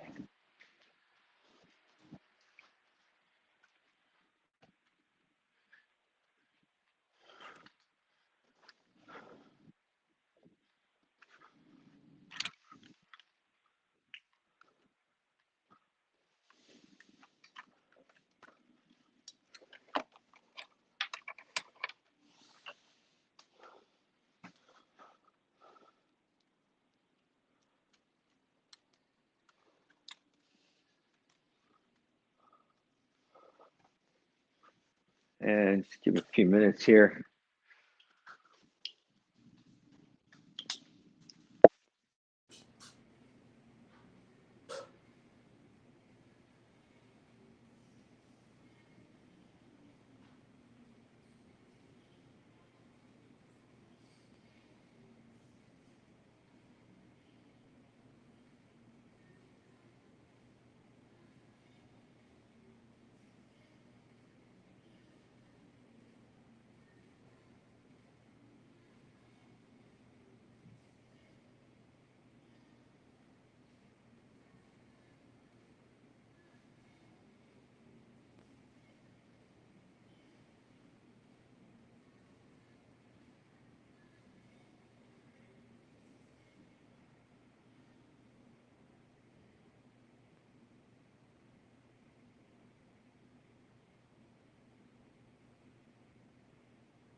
Okay, moving this back right over here.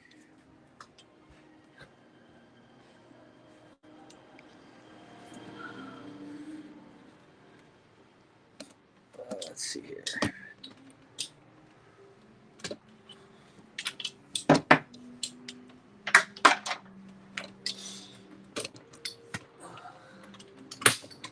So those of you that know us, which is a lot of people, obviously David and I, brother David, had actually for a long time anyway, have been running around the world streaming.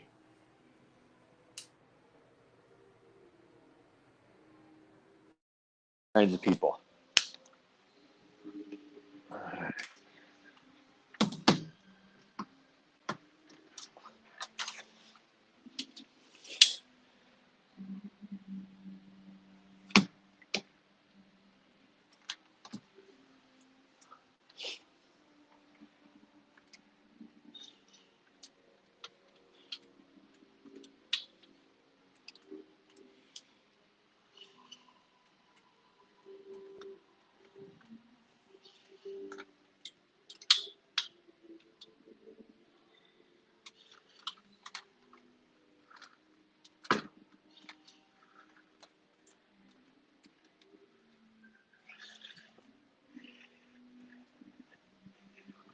So, of course, we're here at the famous Versace Mansion. Place is amazing. I see more and more people coming in on the sale. That is very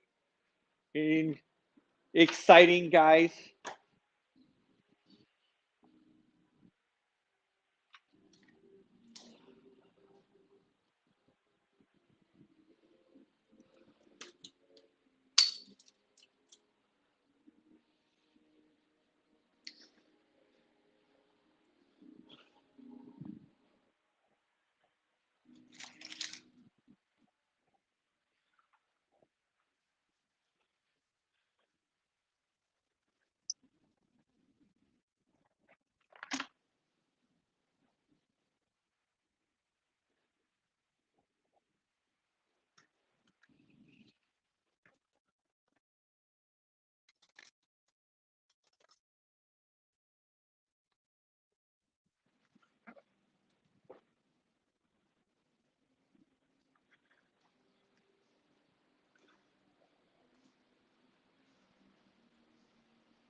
And we have a bit of in between that. Catch up. Thing.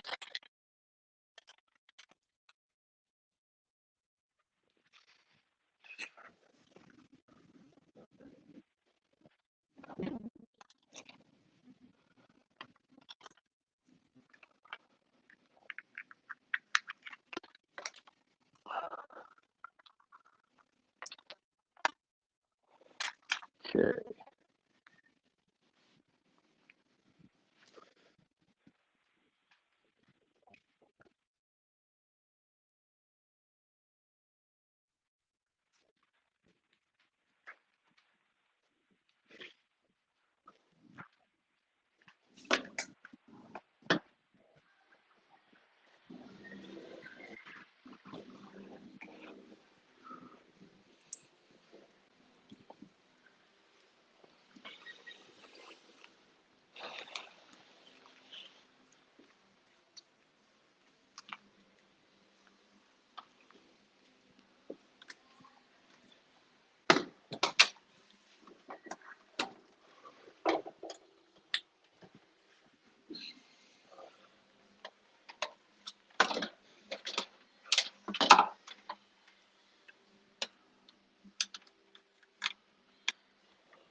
Okay, we are going live again.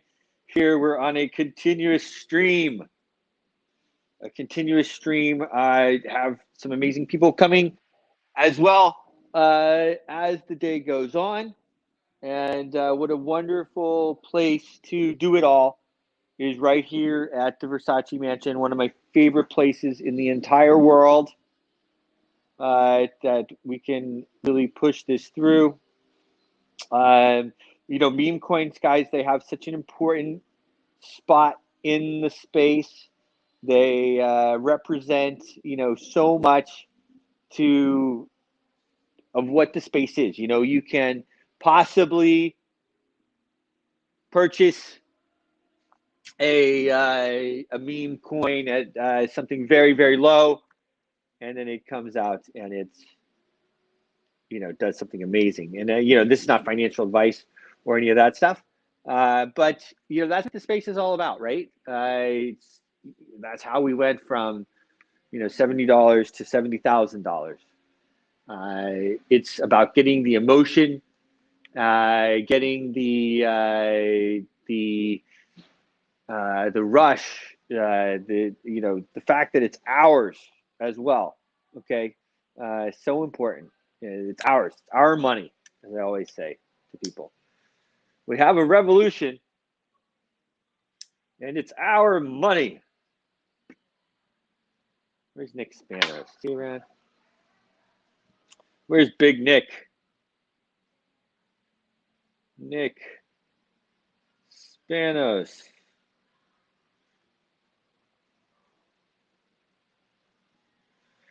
So, we've watched, these ones climb up through the charts, right? I mean, even look at Shib and look at Floki and look at Pepe and look at the doggy or the Doge. I always love to call it the doggy. These are coins. These are tokens that have captured the imagination of the people. And, that's what it's all about. You build the community, you build it around the people that are involved, and you can do something really special. So make sure you go over. It's bit.ly/Pippa coin with a capital P and a capital C. And they're doing a pink sale right now. The pink sale is operated not by us, it's by the pink sale people. Also, us is a relative term. I'm a consultant with the project, obviously, being that's my role. And but with the pink sale as well, they were hired in order to give transparency into what we're doing, like the liquidity locks and everything like that from the pink sale are handled through the pink sale site and through those people, as well as our audits and badges and everything else there. So that gives some nice transparency for everybody, and makes things, where you can feel good about it, right? So we're here at the beautiful Versace Mansion. We'll be here for a few days, and then before we head to Europe, we're taking a Pippa coin with us on the road. Sweet. And starting here, and then of course we head to Warsaw with the next gen blockchain. I'll be speaking there on a variety of different things. We'll be doing interviews as well there, which is going to be absolutely amazing. And Warsaw is a place that not many people get to all the time, right? And so when you look at a place like that is you're able to get to and meet the public and meet the people, then it's very important. And so we're taking Pippa with us. Your favorite meme coin, the wife of Pepe, and it's going to be an amazing thing. So that starts off in Warsaw, then it goes to we'll be in Monaco for the Grand Prix, Nice, Monaco, Cannes, south of France. There, very nice during this time of year. Once you go, you really can't stop going. It's like that. It's like, wow. The air is soft. The water is soft. Like, I don't know a better place in the world, actually, than the south of France around that time, May, June. Saint-Tropez, all these places. Unbelievable. So after that, we'll go to London, the Sovereign Wealth Conference my friends are putting on. They do a very good job there. Super excited about that. And then it is Amsterdam for Money 2020. Just got a global contract with Money 2020. Very excited about that. Excited to share that with you. That's some big news that happened for us. We have a global contract with Money 2020. We've come a long way, guys, from just streaming. I remember showing up in Malaysia with, sleeping on the plane and with my camera, putting it up, interviewing people around there. That's how I met everybody, right? And it was like guerrilla style, like this. So normally I have my brother with me, have some other people with me, Sir Robin as well. And this one I'm kind of flying solo now. Of course, people are coming. It is Miami. Some of the guys were here earlier. If you're watching the stream, and they went to wash up and everything like that. We are on a marathon stream, as you know. Head over to bit.ly, bit.ly/Pippa coin, P-I-P-A coin, C-O-I-N. And make sure you use a capital P and a capital C there, because it is case sensitive. But that is, I don't know that many other projects who kind of have this group of people, so many supporters that are really, pushing for it, and so many people that have skin in the game, like myself and the other team that really want to push this out there and do something really special. You look on the Twitter. I know we have some multiple meme contests going. Check those out. $750 on the table there for those meme competitions. So that is exciting, and participate in that. There'll be 15 different winners. So 15 different winners of the meme contest. And, memes bring us together. And when you look at a lot of these places that maybe, they don't have the Versace Mansion, or, the third world countries, third world countries, these people, they'll sometimes make a play on things and really, believe in them and support them. And those are very important people. And we are pushing as a group so that everybody is as well doing really good on it. So really excited about all that stuff. Hop into Telegram as well, guys. The Telegram is t.me/Pippa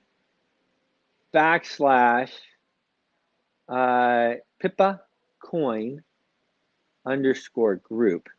And I am trying to keep an eye on there. If you do have questions, just let me know, and we can answer any questions that you may have. Let's see here. My friend Mo Hassan is going to stop by. He's running a little bit late. Mo and I have historically done some wonderful events here at the Versace Mansion. Very good guy. An amazing list. And does really good stuff. All right. So one of the things that I get asked a lot by friends, right? The ones who aren't in crypto yet, and that's should I buy now? Should I get in now? I've been watching it. Bitcoin's double its bottom. That was a good time to buy. Second best time to buy might be now. Hard to say, right? I do think that to me the price seems very high, but I don't think they're going to let it get that much lower. So in that respect, it's probably a pretty good time, not financial advice and all that stuff. Now Pippa coin, on the other hand, something completely different. With the Pippa coin, we're here on the ground floor. We're having our pink cell public Pixel community crowdfund the liquidity that we then put on PancakeSwap. So great opportunity, and then all the tokens, guys, that are locked. They're all in the liquidity. There's no team tokens. There's no any of that stuff. There is some tokens that are reserved for CEX listings and marketing, but other than that, that's it. And and you need those. So that's all special, set up in the contract, locked in the contract, and we're doing all that stuff. So that's really cool. It's bit.ly/Pippa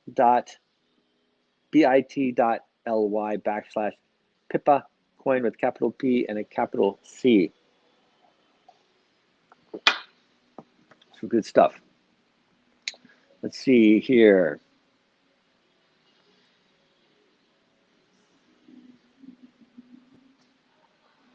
Boom, boom, boom. So the Pippa coin, fair launch coin. Say hello to Pippa, the wife of the legendary Pepe. Our liquidity pool and pre-sale make up 88.9% of the total supply. Our liquidity pool and pre-sale make up 88.9% of the total supply with locked liquidity tokens and renounced contract, ensuring maximum security. Do we have buy instructions? Do we have buy instructions? That is a one that just came in. What you have to do is you connect your wallet, either MetaMask or one of the other ones. If you do MetaMask, you're going to need to look for other network, and BNB is right there. So you do BNB, make sure, and then you connect to the pre-sale. Follow the link that I gave you right here. Follow this. Connect the wallet. And then use your BNB.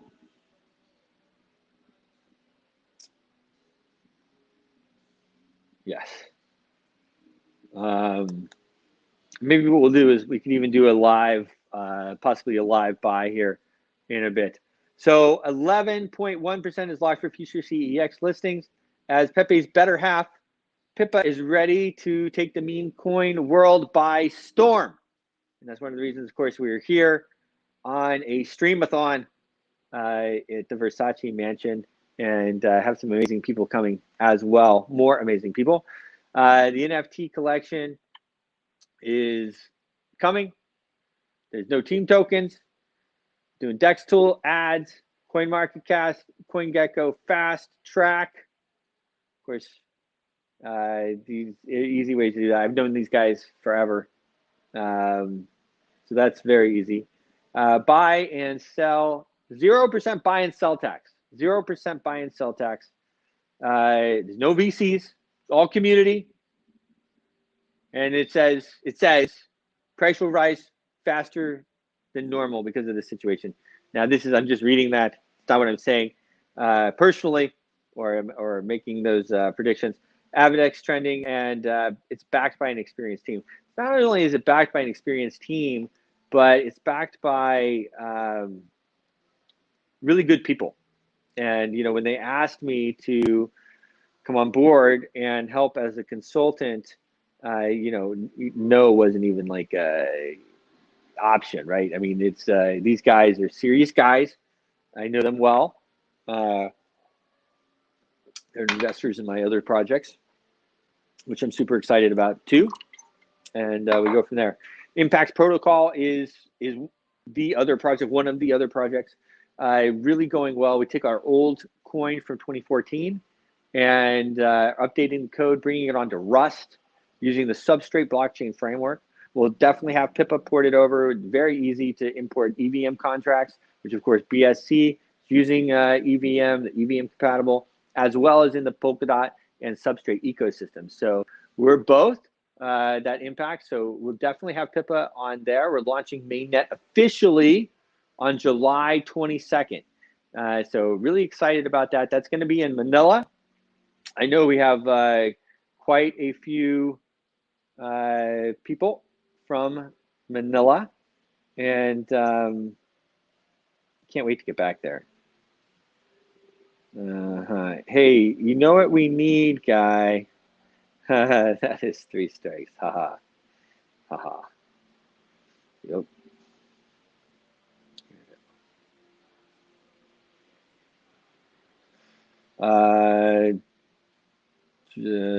Just let them know.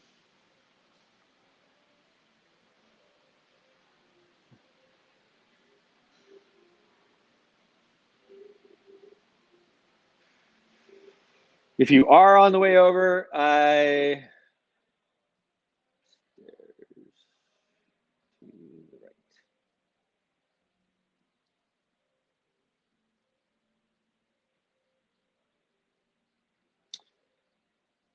amazing person on their way over. You'll meet her in just a few minutes. Got her start. I guess I won't say a lot because I don't know what she tells other people. But been in the space. There's not many people that have been longer than me. So we're sitting there the other night in New York, and she's kind of asking who's this and who's that. Like, well, Nick Spanos is like one of the only people I know that's been in Bitcoin longer than me. And yeah, she's been in quite a while, but pretty amazing person. Working with some amazing people. Shout out to Coin Agenda, our friend Michael Turpin. Michael Turpin does an amazing job all around the world. We are a normal sponsor there with the Washington Elite. We're a normal sponsor of his conferences and partner, and we come and cover them and work with everybody. So that's really cool. Always excited to do that. I'm sure Michael's probably here. He's based in Puerto Rico, so it's very, very easy flight for him to come over, and those people are kind of working together. That's why I mentioned that. So a lot of stuff going on. I do think that probably, we have the halving coming up of Bitcoin, which is the first part of next year. And I do think that if historically things go the way that they normally do, which they have been, towards the second half of the year, as we come in here July towards late September, we're going to see some pretty big action going on in the entire space. So it's the companies that launched during this time and also survived during this time that are really going to, in my opinion, do very well, very, very well. One of the reasons why, of course, we're excited about Pippa coin and also excited about Impact Protocol, because it's launching at a very good time, and that's by design. That is, of course, the way it's working. Looks like we are having a pretty good day in the markets. Just to touch on that. Let's see what we have going on here. All right, we're bouncing around a little bit. Ethereum looking very strong. BNB looking very strong. I think the BNB chain is going to continue to grow a lot. And yeah.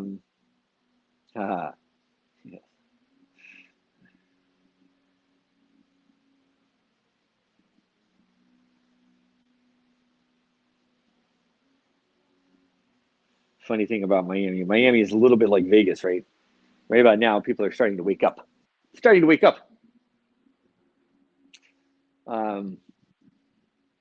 see here.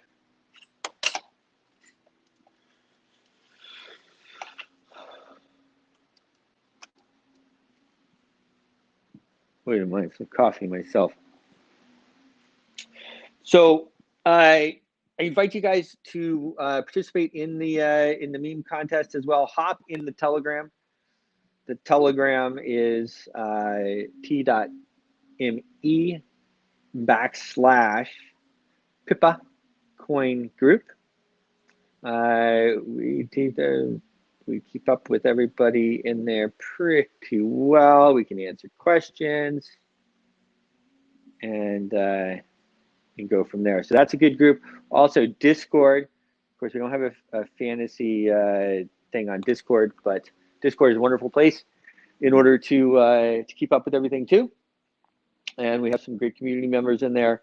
And as you know, but Telegram seems to be the main place right now. Twitter, of course, always huge. Pretty wonderful spot. So I think since we're waiting on her to come, let's maybe take a walk around here. And if you are just tuning in, let's give you a little tour of the grounds. Let's see here.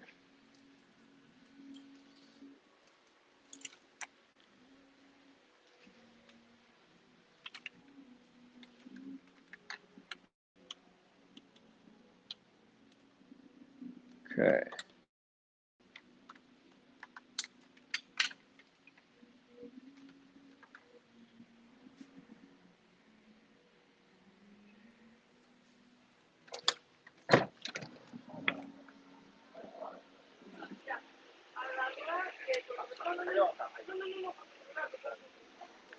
Beautiful, warm May day here. I haven't taken you guys down here. So let's show you guys a bit of front. I don't think we've been down there yet. And of course, this is the signature suite. Great place for having meetings. Everything else is absolutely just stunningly beautiful. It's stunningly beautiful. And yeah.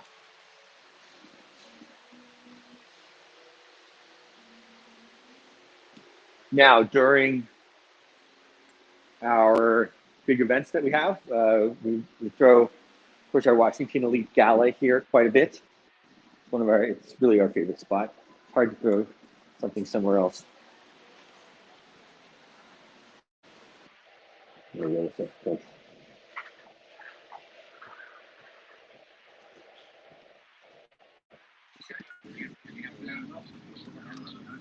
Yeah, all right.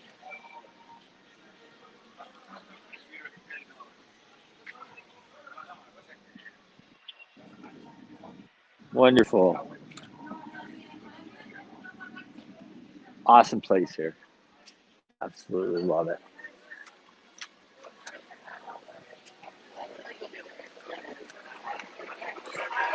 Make sure that if you do come here that you make a reservation, because otherwise you're not going to get in. The pool over here, you can see them taking pictures. This is like, you see this picture all the time, right here in front of the pool. I don't know why we don't make pools like this anymore. I mean, Versace is obviously an amazing person, but yeah, you can see, absolutely amazing.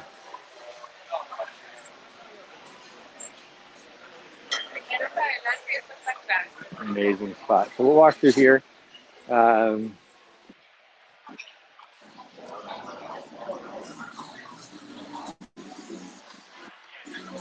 Little bar.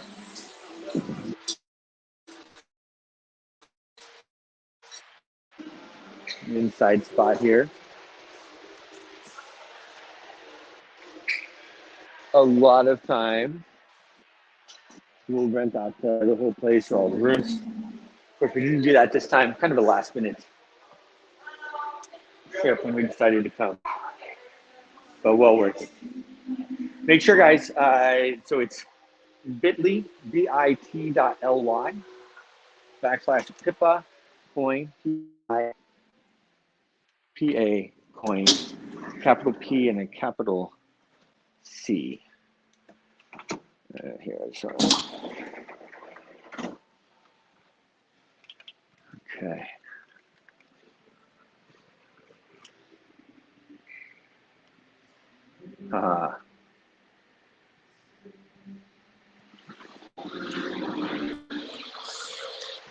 I think there's 10 suites that are in here. These two on the front are kind of this is the signature suite. The one over there to the left is the Venus. Venus is probably my favorite. Signature is also very nice. They're almost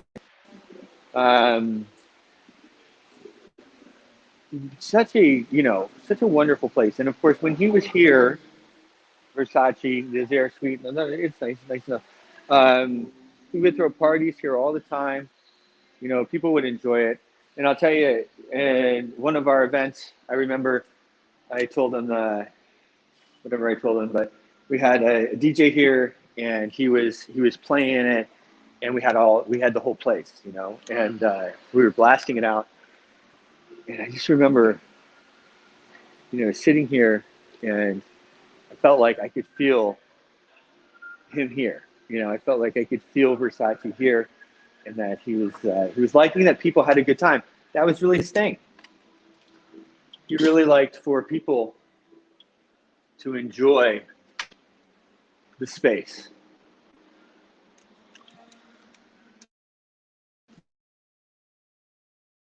So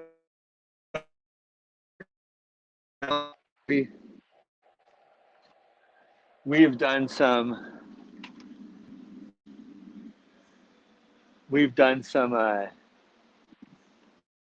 fashion and up here, and this roof moves, and then there's a, let's see if I can keep my signal. This is always, everyone always loves this. This is the observatory.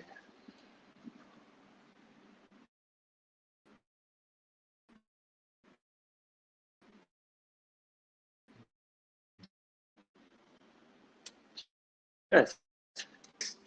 Obviously, these aren't open to the public. If you just come and eat or something like that. But if you stay here, obviously, then you're here. So I was able to walk into some of the rooms earlier. They were cleaning up later in the day, like when the rooms turn over. So yeah, really cool spot. The garden suite. This one is really cool, actually. Yes. So they're cleaning it right now.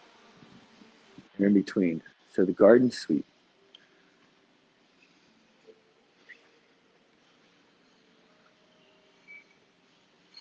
Very nice.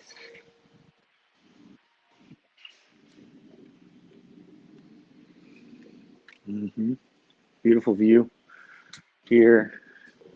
Really special place. I mean, you know, just you know, a guy like Versace who changed the world for a lot of people, gave us so much fashion and so much art.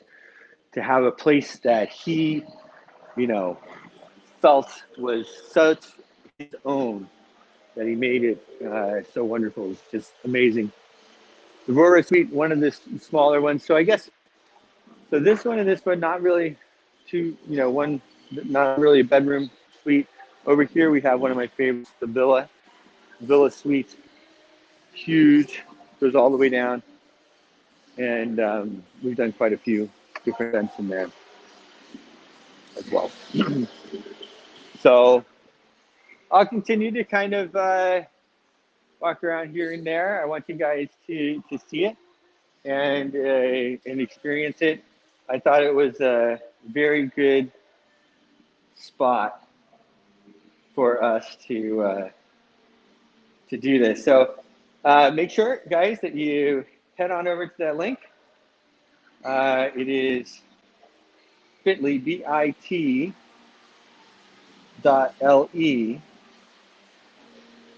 and / Pippa coin. So you're gonna want to check that out. Amazing, right? Beautiful.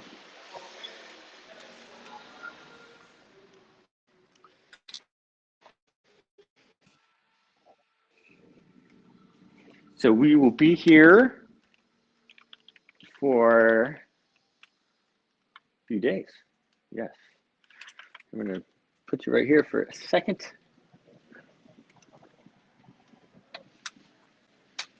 And I'll be right back.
Hi.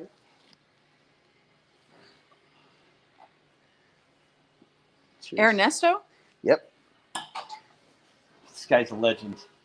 Thank I you. met him here Yeah? actually a year or two ago, right? Yeah. How did you guys meet? Well, last year there was a huge party here for Circle and WorldPay. Okay. And we've been talking to WorldPay about crypto payments. And we just had a meeting with them like 30 minutes before this party. And they were like, hey guys, you need to come to our party. We're like, yeah, we'll go. No, like you really need to come right now with us. Otherwise you won't come in. So, I mean, there's a million events at every Bitcoin conference. So we're like, come on guys. We arrived and there was like a line literally around the corner. Really? We walked in with the guys and then the police came and shut the whole thing because no one else could come in.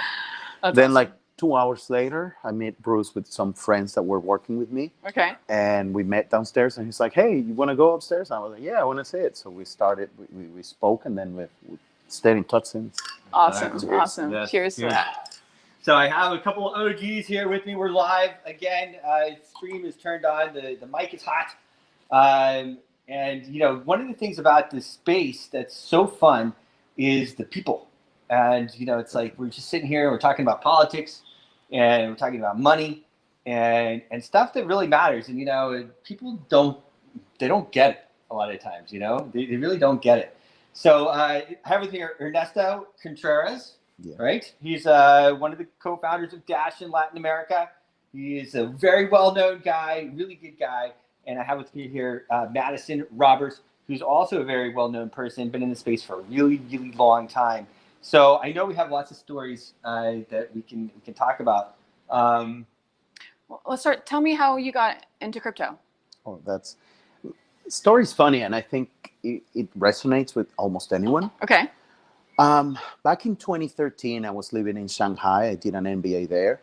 And I had one of the guys that was studying with me, Brazilian guy, he literally begged me to go with him to this town outside of Shanghai where they sold miners. And, you know, he was like, you can buy a $300 couple of machines and you'll mine Bitcoin. Do you remember what the company was? What kind of miners? Oh, Butterfly Labs? No, I have no idea. But what I'll tell you is, I totally laughed at him. Okay. And he was like, hey, man, I don't even play video games. I don't want these fake coins. Shut up. Let's go and party and let's just enjoy Shanghai night. Okay. And we did that. We went out and we spent the $300 in whatever. And I remember Josias, he was just saying, hey, you'll remember this day. And I was like, yeah, right, whatever. Fast forward to 2016. Okay. I was living in Mexico. I have family in Venezuela. It started to become very difficult to move money around. You know, you can't buy dollars. You cannot obviously send money to and from Venezuela. You had to go through the government agency and you would give, I'm making numbers up, you would give $100 of whatever and the person would receive 70. And then I remember those magical coins that my friend told me and I was like, oh, this is cool. So I researched a bit more. And I started, Let me ask you real fast. So I remember being in college my senior year, 2013. I had a really good friend who was Venezuelan, and he had a lot of family in Venezuela. And he would always send pictures and talk about the war that was going on in 2013. So 2016, you're around that time when you're trying to send money, and you're right in the middle of the war, or war, is it war or civil or like, but and disruption. Oppressed. So that was okay. That's a better word. So that was right in prime time of when you really needed crypto, or at least your family. Yeah. And it's not the way I want to position it. It's not that they wanted or needed crypto. They wanted to be able to receive and send money. Yeah. Other than the local currency, because the local currency was failing. And the way I can describe it is, you know, imagine you get paid in ice, right? And you know, you get 10 or 100 cubes of ice. And with those ice, you could go and buy things, you know, groceries and whatever, but they melt, right? Yeah. Especially if you're here in this heat. So inflation is exactly like this heat with your ice. You know, you get your 10 cubes of ice and you rush to spend them. So that's what literally happened in hyperinflation. I literally, and I'm fast forwarding, when we started working with Dash and we started seeing a lot of retailers accepting Dash, I literally went to them and said, hey, why do you take this currency that is unknown to the country and whatever? And they say, because people need something to hold other than the local currency. And they were using Dash specifically? We had about 3,000 organic merchants being signed up. Wow. You could buy, I literally signed up Church's Chicken in Venezuela, cool. Supermarkets and many where I could, like, okay. I would send my mom Dash and she would pay groceries. Now, how were they paying? Was there there was some kind of POS system? Yeah, that we integrated into the POS system. Like a QR code, or how were you doing it? And you would go, how do you want to pay? Cash, debit, or crypto? And then within crypto, you had that. Cool. So the story I want to finish, because it's very relevant, is back when hyperinflation started to happen, I spoke to this retailer that they would sell appliances. Okay. And they told me that whenever people get paid bonuses in hyperinflation, they would rush to a store and buy a television, buy a fridge, buy whatever, as a store of value. Yeah. Because you would rather buy a new TV and store it in your house. And then 3 months later, when you need the money, you would resell it and then get the money than store in the local currency. So that's what inflation does to places. And that's why you saw all these huge spikes in volume in Venezuela and local Bitcoin and others. Okay. And that's why we grew a lot with Dash. And just to finish my story off, then in 2016, I remember this Bitcoin thing, and things happened for a reason. I had a call from a headhunter saying that this company was looking for a marketing person. And when he described the company, he didn't tell me what it was, but I understood it was a Bitcoin company. So I Googled, and Bitso was the only exchange in Mexico at the time. So then the thing didn't work out with the headhunter. But I researched, and me being the curious guy I am, I found the email of the founder of Bitso. So I wrote to him and said, hey, I know you want to grow in marketing, and I'm your marketing guy. Let me tell you why. Okay. So I got that job in 2017, and I've been in crypto ever since. 2018, I started working with Dash, and that's how I got into crypto. Cool. How about you? Well, real quick, I just want to touch on that. If you guys, Dash, like an amazing organization, amazing crypto. They did so much. You guys did so much of reaching into these countries that were underserved, underdeveloped. And like you said, you could pay for stuff with Dash. You could also pay with other cryptocurrencies. But they made sure they were delivering food. They were delivering supplies. They were doing all kinds of stuff. Mm-hmm, and it's like one of the successes. Felix Mago is also a good friend of both of ours. He's they call him the co-founder of Dash in Asia, which is nice title they gave to all you guys. Yeah. Co-founder of, and Yeah. Well, let me just interrupt you there a second. We are a DAO. So the Dash network has a DAO. Good to know. Where's the DAO based out of? Well, the DAO is just on the web. But what happens is that there's a treasury, and that can fund initiatives all around the world. Interesting. I worked for the Dash Core Group. Okay. And I was heading the LATAM efforts, and now I'm heading a bit more. And then, but the DAO allowed anyone to submit projects and then get funding to put these projects in place. Cool. And that's where Felix founded the Dash Thailand and then Dash Asia initiative. Okay. So the DAO has had teams.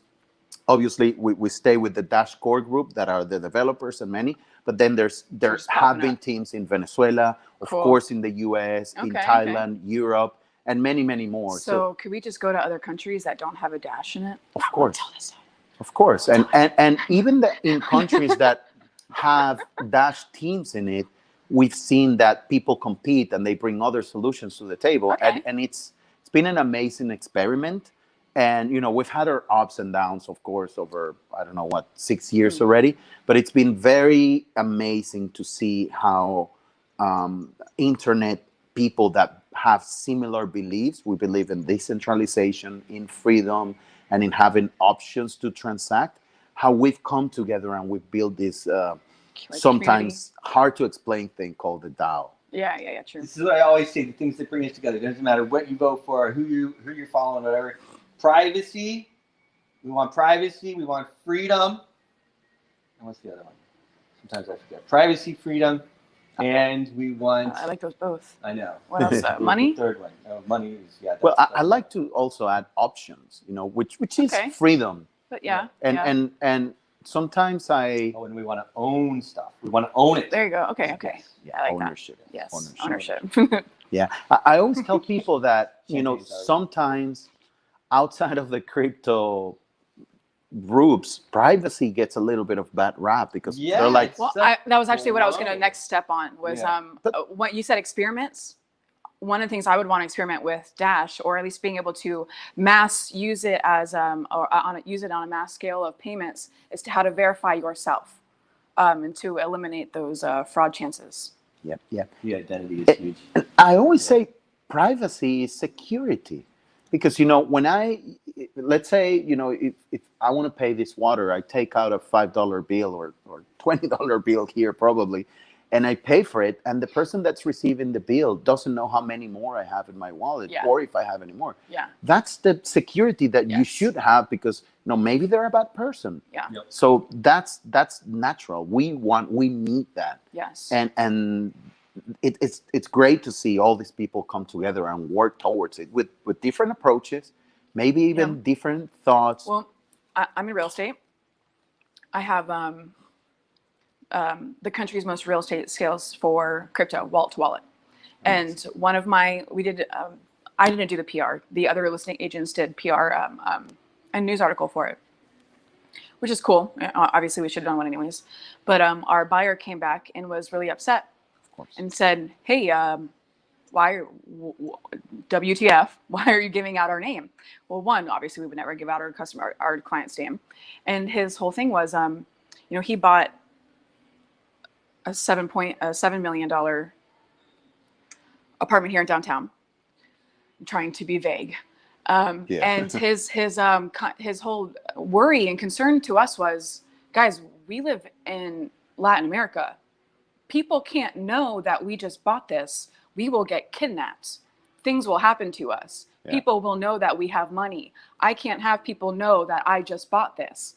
Well, my thing was, dude, you do know it was on the blockchain, right? Like, you can't really hide from it. Sure, I can sit here and put your name in an LLC, and I can hide it from the government somewhat, under that LLC. But everybody's going to kind of know that it happened or that it was you or somehow. How do we get around that? Well, there's companies I work with, one called Matterify. They specify in verification or privacy protection.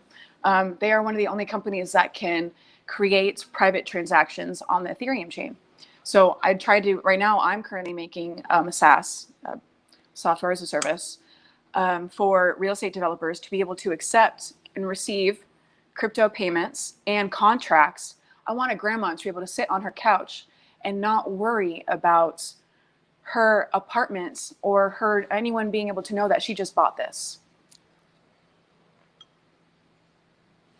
And that's where that privacy comes into for those kinds of reasons. Like either literal lives being saved or people being able to buy a massive amount of properties on the blockchain safely. Yeah. That's why there's many different use cases. It's or in my, I'm sorry, next for another one in aviation now for flight tracking. I have people who want to be able to fly on their planes, but now they're being tracked on the blockchain. I need some kind of safety protocol for that. People can't know who's going where and what they're doing. Yeah. I can't have that. Yeah. Now it needs to be on the blockchain somehow to be able to be like you and I should be the only people who are allowed to receive and look at that blockchain. Yeah. It shouldn't be on a public server. Yeah. And just in that case. Yeah, it's quite controversial because there's a balancing act between giving total privacy or obscuring the transaction, and also being able to track down the bad guys, because that's very hard, and that's why I said it was controversial. Have someone come up to you guys yet? About what? Which time? I got stopped in the bathroom once. I was kidding. Oh, about crypto. I got stopped in the bathroom once at a conference from an FBI agent, and remember, I specify in crypto real estate sales. So the number one way right now to get rid of your crypto easily, fastest, cheapest is through real estate, by buying real estate with it. So the FBI is putting together a task force to try to find people who are using their crypto to buy real estate illegally or with their illegal funds, and then using real estate to get rid of it. Correct. Which obviously is, we're in Florida, so it happens. Yeah. So on that note, I think if you could give us an introduction about yourself Maddie is been around for quite a while. A little bit. First heard about Bitcoin in 2010. I was in college. I like to think of it, especially the OGs, we're just natural rebels. You know, the second we heard about something, which back in the day was anti-government, anti-banks, everything, you know, especially when you're in college, it's just like, F them. Yeah. But, and Bitcoin was that escape and that release from the jail cells of life, you know. So 2010, everyone's talking about it. 2011, the Silk Road hits. And I started on the Silk Road. I started becoming a vendor on the Silk Road. 2011, so now I have an influx of Bitcoin, and now I don't know what to do with it. So there's a lot. You're kidding. So I created a POS system. 2012, I went around to small businesses like Ace Hardware, a few restaurants. I got an old laptop, or sorry, old laptop, like a touchscreen, like an old iPad, but it was an iPad. I don't think iPads were, no, they were around then, but it was just an old touchscreen. Yeah. And put a QR code on there, you know, go to businesses, kind of say, this is another way to receive money. Why would you not want to be able to receive money? Here you go. Made them a marketing plan. You know, we gave them a sticker on the front door that says, we accept Bitcoin. We put them on all of the, you know, back in the day, there were so many websites of companies that accepted Bitcoin. So you'd have to actually look up a company or look up on the website if they accept crypto or not. And there would be so many websites like localbitcoins.com. I don't know if you guys remember them. I used to love that site. Do you guys remember that? You know, they don't work anymore, or they're not on. Yeah, they shut down. You mean the peer-to-peer marketplace? Yes. Yeah, they shut down. I know, that's terrible. That's all I used to. Let's talk about peer-to-peer after you finish, because that's a whole topic. I love that. So yeah, POS system, went to mining farms. I was one of Butterfly Labs' last customers. Wow. We received, I bought like $100,000 worth of volcanoes back in the day. That was like one of their last models. And we got them 2 months late. $100,000 in 2012. Of miners was a lot. You were probably the largest purchaser in not the largest, region. But in Florida, I was in Cocoa Beach, definitely in that area. Absolutely. I mean, we had a warehouse, and we actually found a warehouse. The guy didn't know anything, and he gave us free electricity. Oh.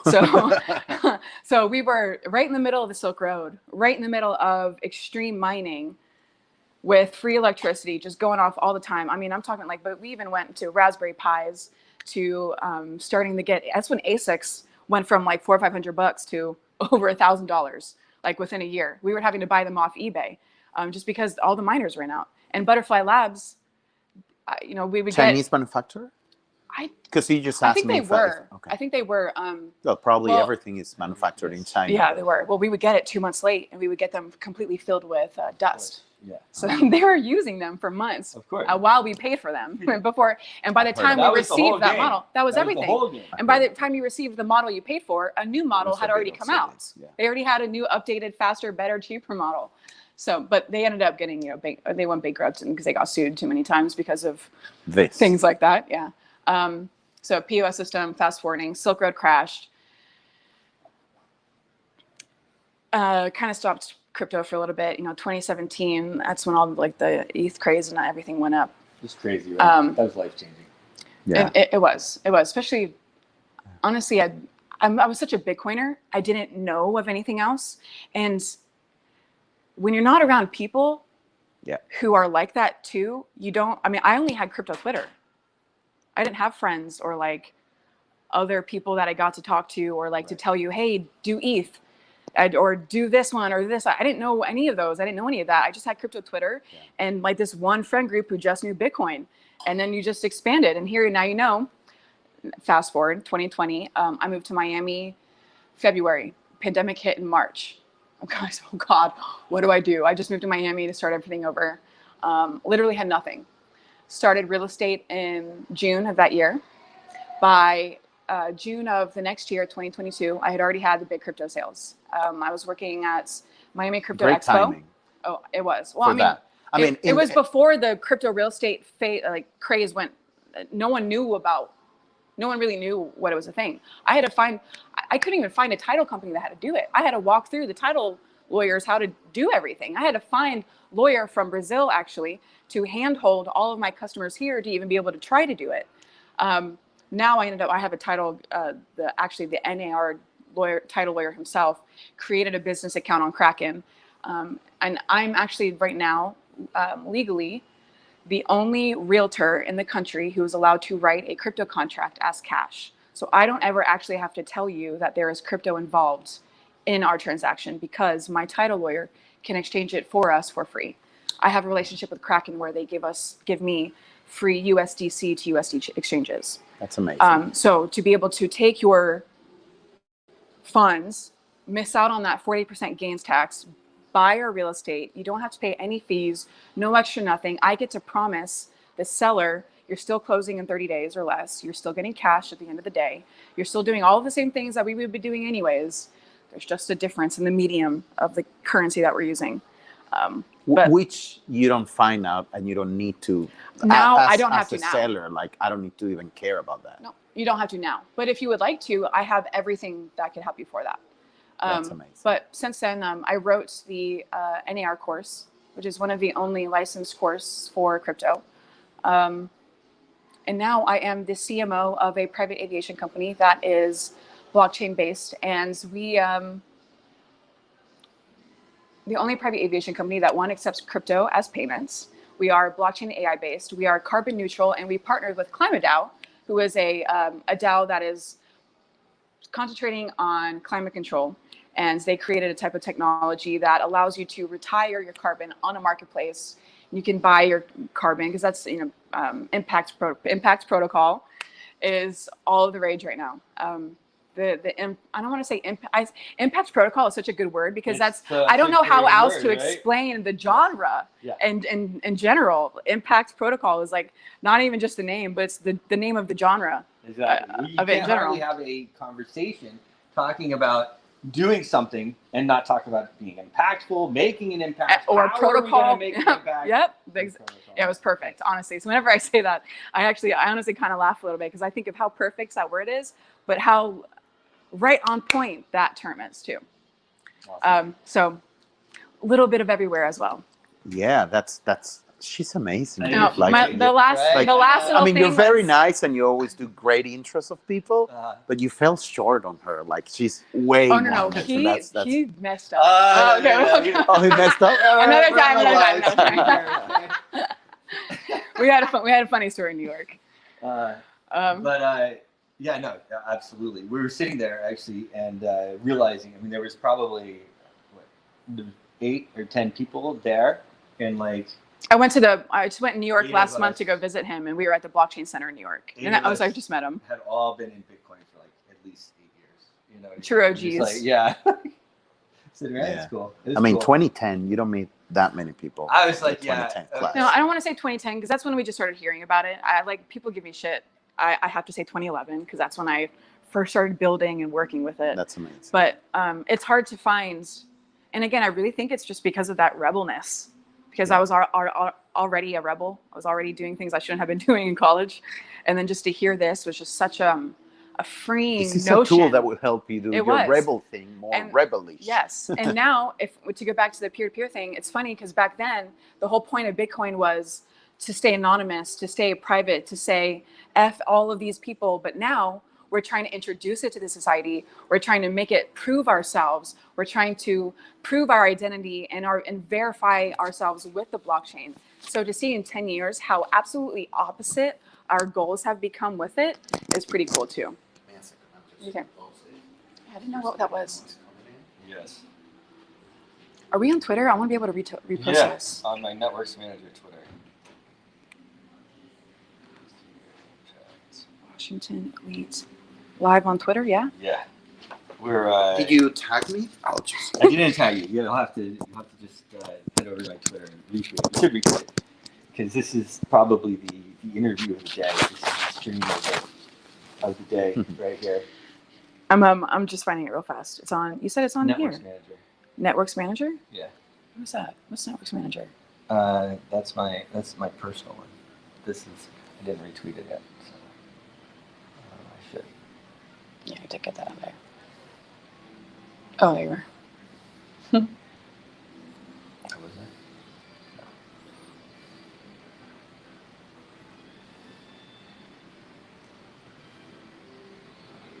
Oh. Oh. Oh. Thank you. Okay. Perfect. Oh yeah. Thank you. can actually send a link to if you want to embed the actual video. Do that. Oh, we're still live right now, right? Oh, we're live. What's your handle? Madison sold it. Madison sold it. Nice. Thank you, Albert.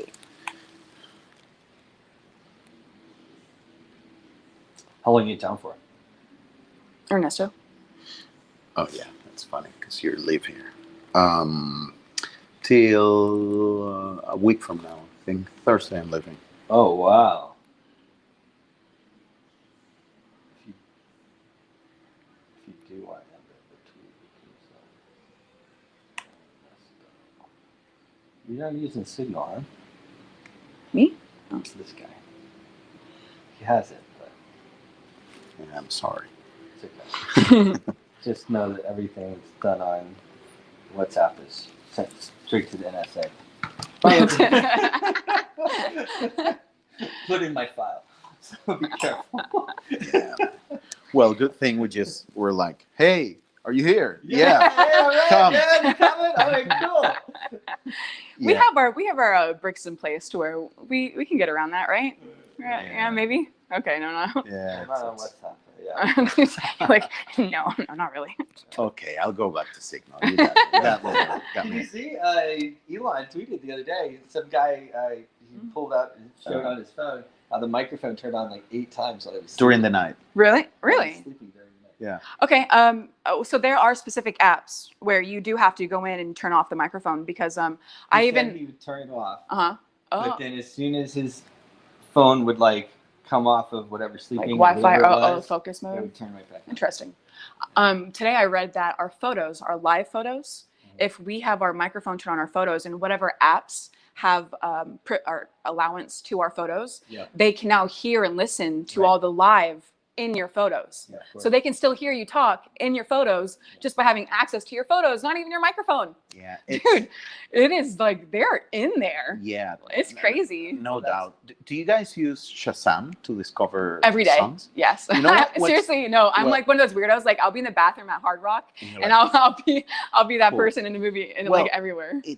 It's scary that sometimes I'm gonna Shazam something and like the millisecond I hit it, they know the name of the song. Unless I was like, this dude has been hearing the song for 3 minutes already. Yeah. Like, and it just keeps listening.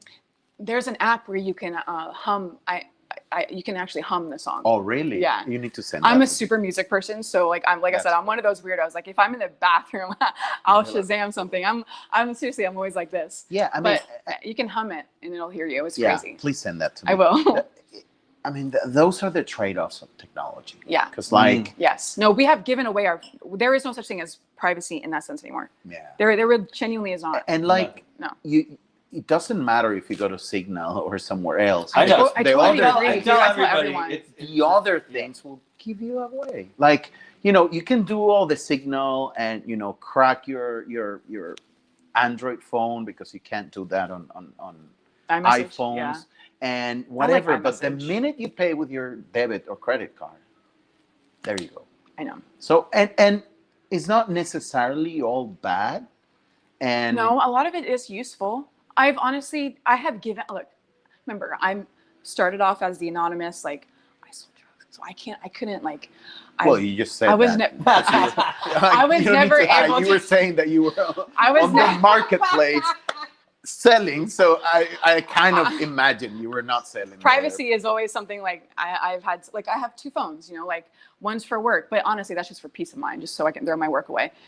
But I have given up to where I am saying now, let technology make my life easier. Listen to me. Yeah. Instagram, I'm okay with you tracking me because you're actually going to know what I need while I'm needing it. It is crazy, right? They'll feed you the people you're going to see. You can be thinking of tents and a tent will pop up. You can just be thinking of it. No, the AI models that they have set up on people like us, unbelievable. Yeah. And they think that they know what we're going to do before we do it. And they're probably right. Oh, they're on point. Did you read that story about the I have marketing flyers now all on my Instagram. It's annoying. Oh. Did you read that? You probably read that story about the father of a 12-year-old girl that went storming into a Target store because they were selling pregnancy things to his daughter. No way. So the story is this guy, father of a 12, 13-year-old, goes to a Target, requests to talk to the manager, starts just angry at him. How can you, how dare you, you know, show baby diapers and shit to my daughter? She's 13, blah, blah, blah. So they got, at that time, it was email. Okay. So they were emailing her the vitamin and things for pregnancy and shit. So he totally, you know, just barks at the manager.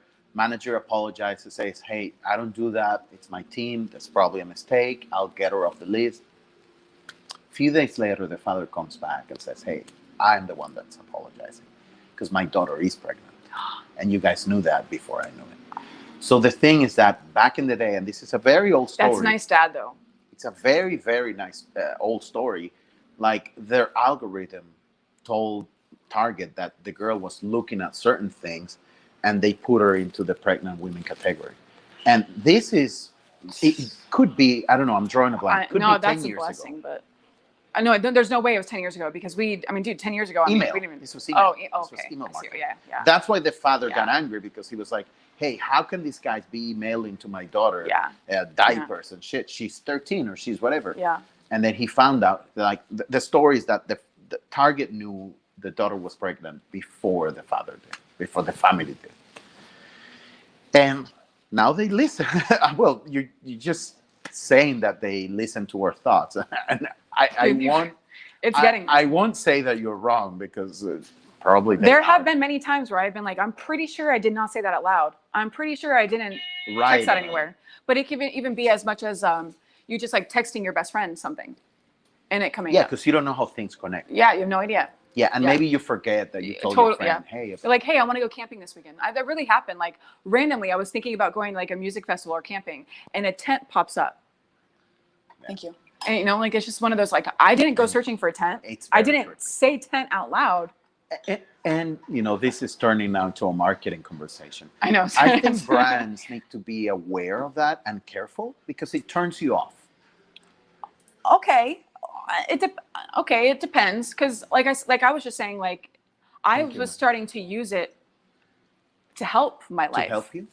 Yeah. Or not to help my life, but to an assistant, doesn't if you will. It feel like, imagine, you know, someone that is kind of your friend, but is always looking at you. Yes. And then he's like, oh, here's a napkin because the guy's there watching you. Watching. So, I mean, it is, this person would be helpful, but would be very creepy. Yes. So that's, and it reminded me, and I'm giving away my age. No, I think like 7 or 8 years ago, I was working with a company and I was trying to do something with them.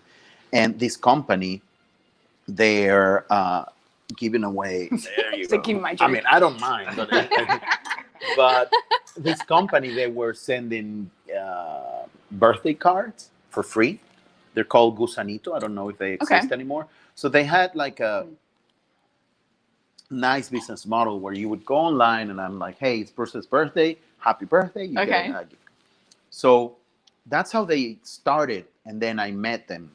I used them like 15 years ago. And then I met the founder like 10 years after that. And I was requesting to him how we could advertise. And he's like, no, we don't advertise because our users hate when we show any ads. Interesting. So what they did, they had another model. They were licensing out the things and they would never advertise. So I think brands are going to have to start understanding that if they advertise to us too hard, they're going to be like that creepy guy looking in the bathroom. Hey, here's your tissue. And that's the fine thing that they need to learn. I'm going to, let's think about this one. One of our biggest points is for marketing, you always want to stay on top of the person's mind, right? Yeah. Whether it be like a tweet that you see at the beginning of the day, even if it's just one, you know? So where is that fine line of being on top of the mind versus pushing on the mind? Yeah, that's that fine line, I guess. What I see on brands that I love these days. Or what about crypto? Well, I guess let's talk about crypto brands in that sense. Yeah. Like, because what crypto brands get shoved down our, I mean, it used to be like FTX I mean, whenever, the Super Bowl last year, whenever we would see FTX commercials, I would laugh. I don't know about you guys. I would just laugh just because, just I think it's funny, but. Yeah, everyone.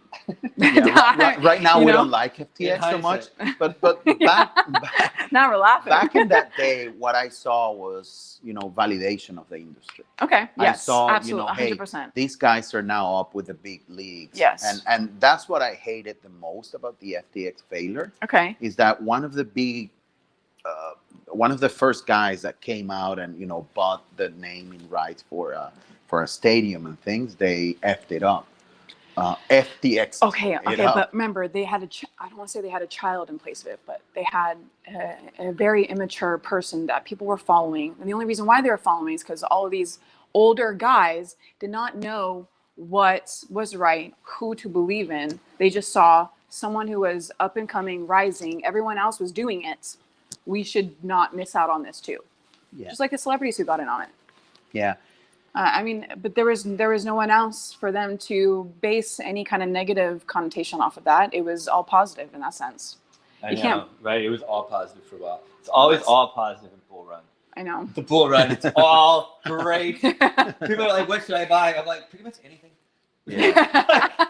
Like, it's a bull market. Just buy. Really. I mean, it's pretty much like that. It is. Yeah. One of my friends yesterday was saying that Bitcoin, we're talking about Flyer, and how a lot of people aren't flying private right now because of the market's still down. And I'm like, dude, Bitcoin's 30,000. It's not down. Yeah, it's not down. Like, we're pretty up. Like, what?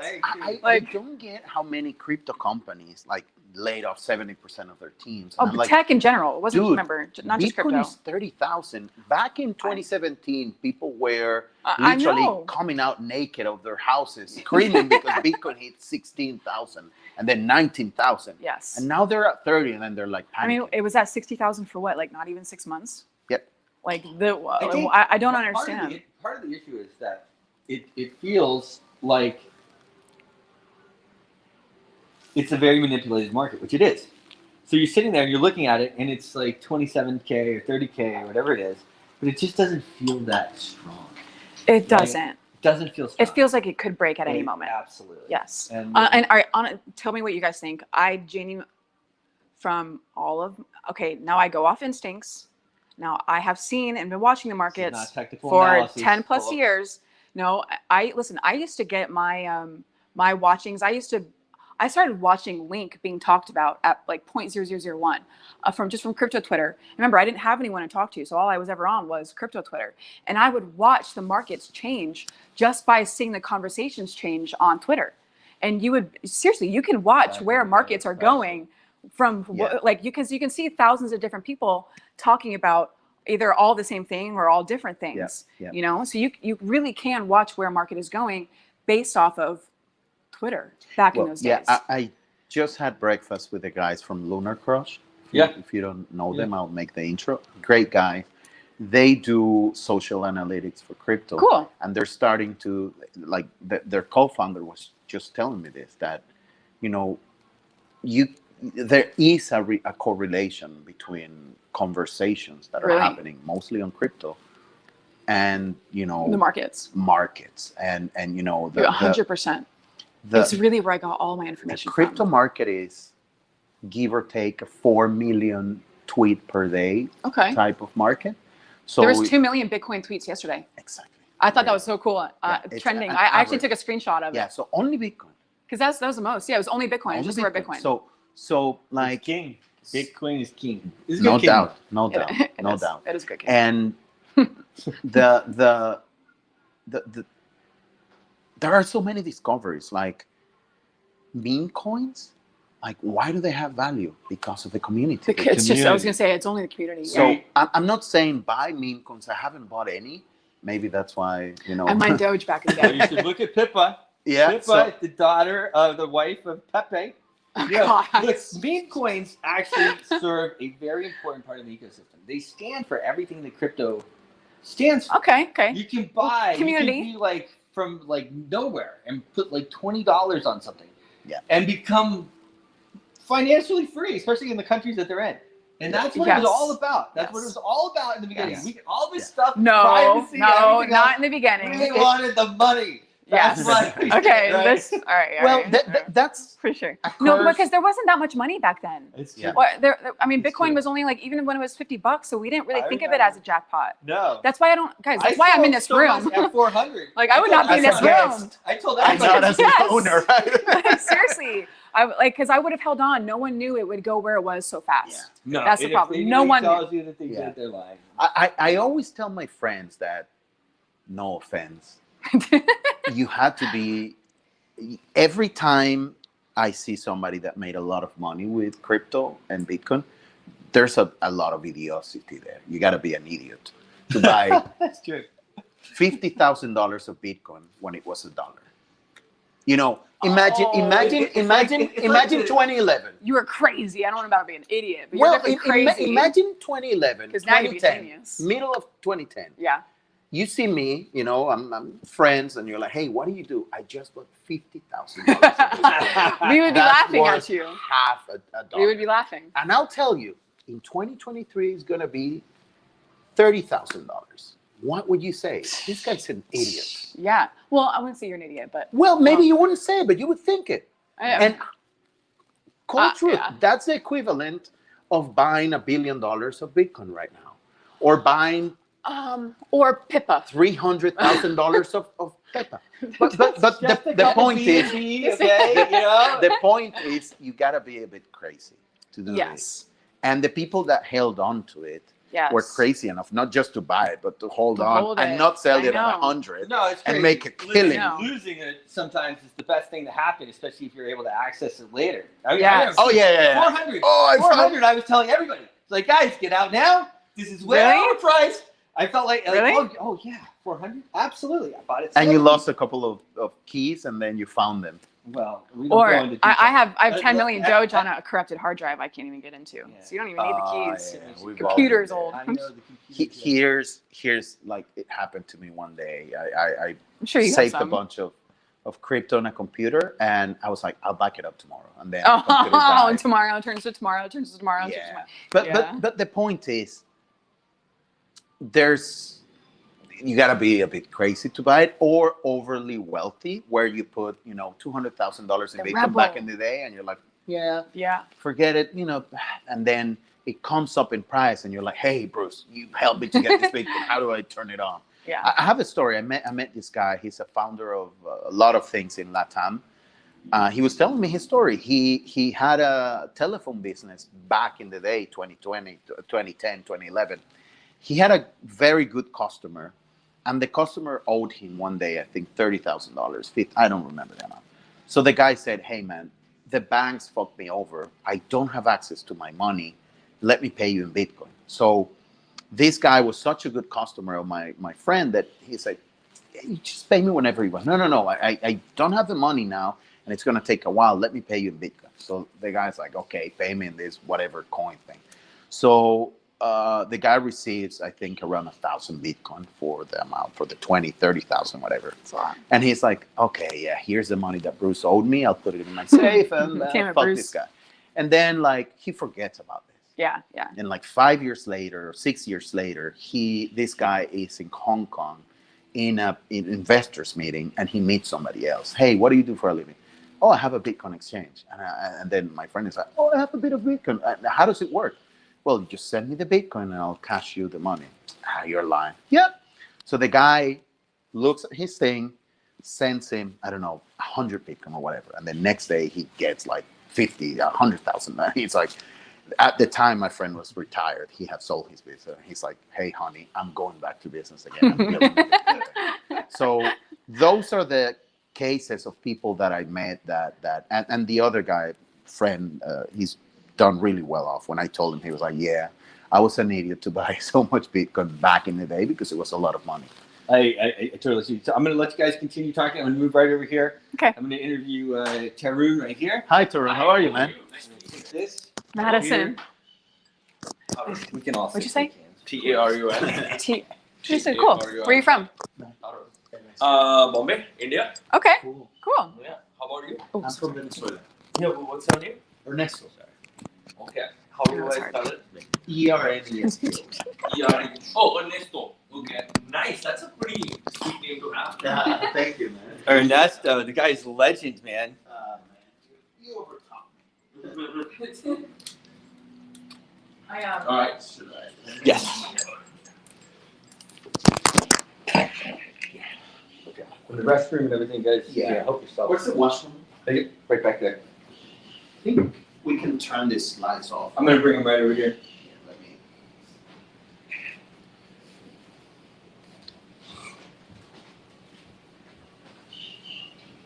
me. All right. There we go. Turn this towards you. Let me get it good. Mhm. Yeah.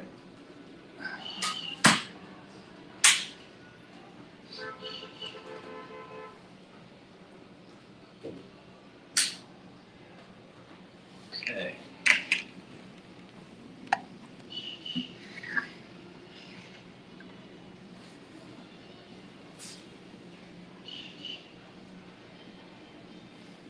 All right. Right.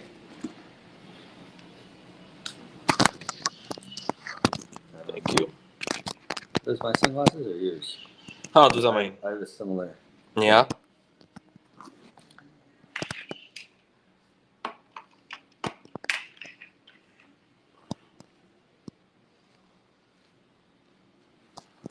I believe all of you guys got your shoes out. Should I do the same?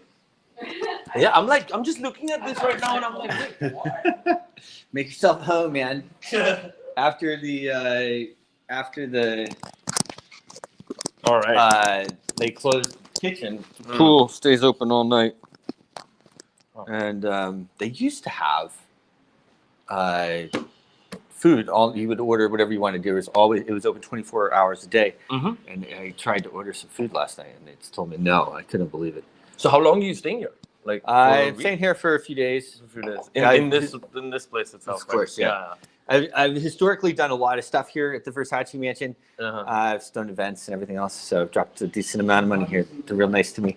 I love it. It's like I want to own it one day. I feel like it's my home away from home. Oh, wow.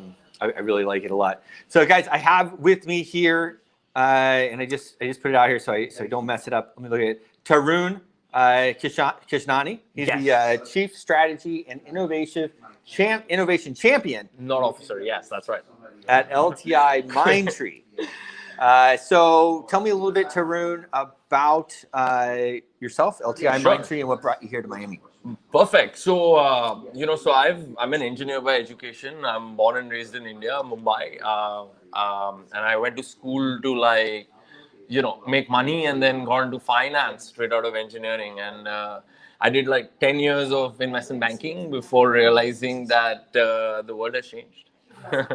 And, we all got to wake up and smell the coffee. And that's what sort of got me interested in the idea of technology sort of changing the way we live and function in every aspect of our life.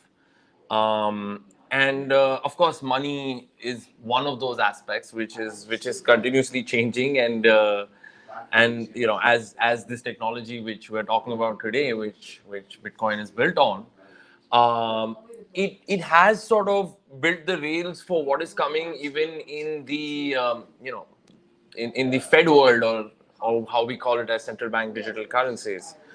So, all of this got me interested in the idea of innovation. So a large part of what I do is talk to the C-suite, trying to understand what are the technological evolutions that they are looking to be part of, and structure my sort of idea to help them. Be it by building solutions, services, products, platforms. So it's given me this idea of working at the junction of finance and technology has been able to give me the wherewithal to sort of enjoy my time also, and be sort of able to reach out to a network that relies on me, because they see me as someone who is able to keep up with that technology that they want to implement, but they cannot. So I'm the enabler of sorts. Amazing. And so how long are you here in Miami? So I'm based in South Florida. Okay. I don't live in Miami anymore because the lifestyle is quite demanding. You need to have a bubbly at like 2 p.m. to enjoy yourself. But then again, but I live like about an hour or so from here in a place called Fort Lauderdale. Of course. Yes. Which is a good mix of nothing like that goes on in Fort Lauderdale. I mean, they're like going to church every day, carrying around Bibles. Well, so PBD, who's Pete David, has been saying that he doesn't like the lifestyle in Miami, but he loves the lifestyle in Fort Lauderdale, and there's like enough and more. It has changed. It's evolved. It has evolved, and you're close to a major airport. Yep. I can be in and out of my home really quick and easy. Yep. But yeah, there's no difference in like real estate pricing as such. Right. So you'd still pay the same amount of money that you'd pay in living in Miami. Yeah. Versus living in downtown Fort Lauderdale. So it's pretty much the same price. Cool. So how are you working with BTC Miami? Are you speaking, sponsoring? What's your goal here? So I am an owner of a business called Alt-Fi Sigma, which is a crypto white label exchange, and we power about 8-9 of those businesses. I used to work for them. I did a transaction for them. They made me their shareholder. And right now the business that I'm part of is absolutely a listed company, LTI Mindtree, but I'm not speaking on their behalf because this is public information, and it has ramifications on stock prices, and this is a significantly large business. So my role here, of course, is to sort of see some of these fintech businesses and try to understand who and what could be right for the banks, because a large part of my network is banks and the large US banks, and as you can see, there has been a huge change in how money is moving today between them. There has been a flight of capital, if you may, for the last say 3 months since we had the first Silicon Valley Bank incident. We've had money deposits largely move away from the smaller mid-sized banks over to the larger, cannot fail or will not fail kind of banks.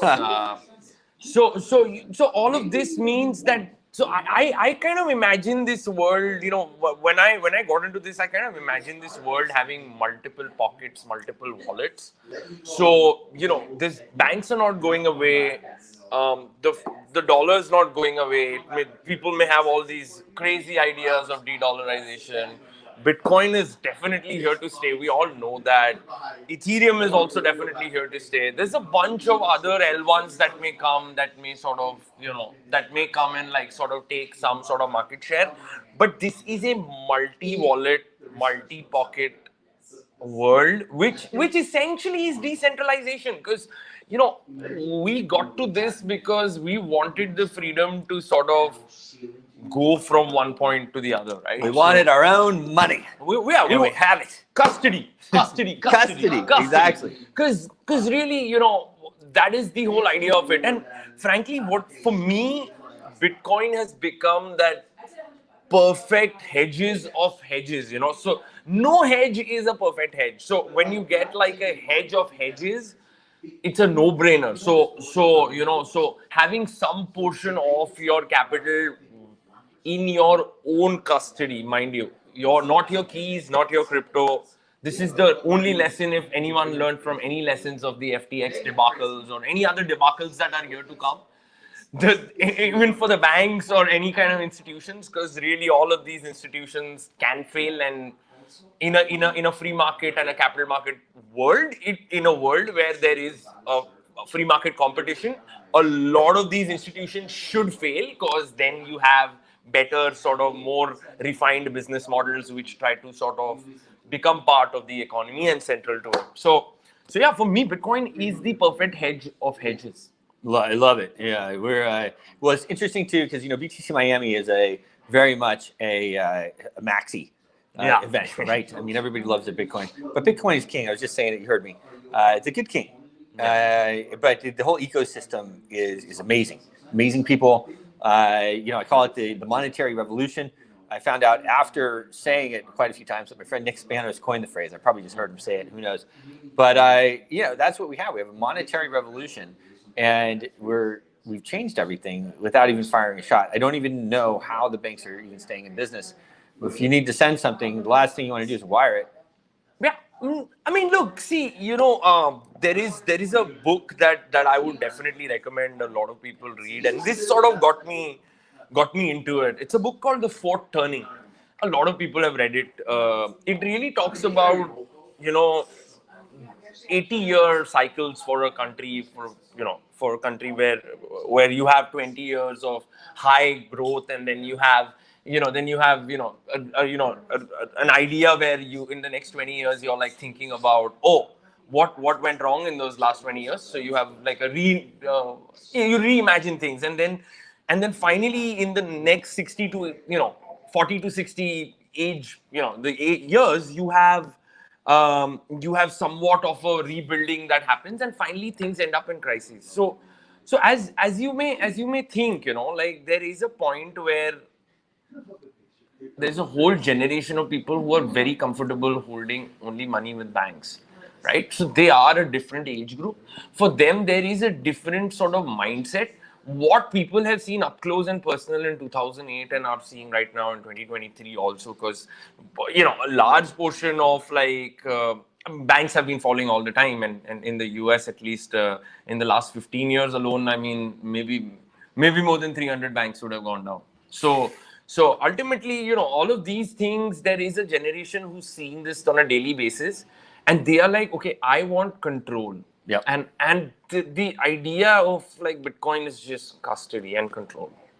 So for that is essentially a different business model for a different sort of, it's not different, it's probably more central, because that is the younger participant who is going to be the participant of the future. And I was listening to the gentleman Ernesto Contreras, talk a few moments back, and he mentioned that people who thought that PTC would be 30K in 2023, and I told them this in 2017, that could be absolute, like, people thought I'd be crazy.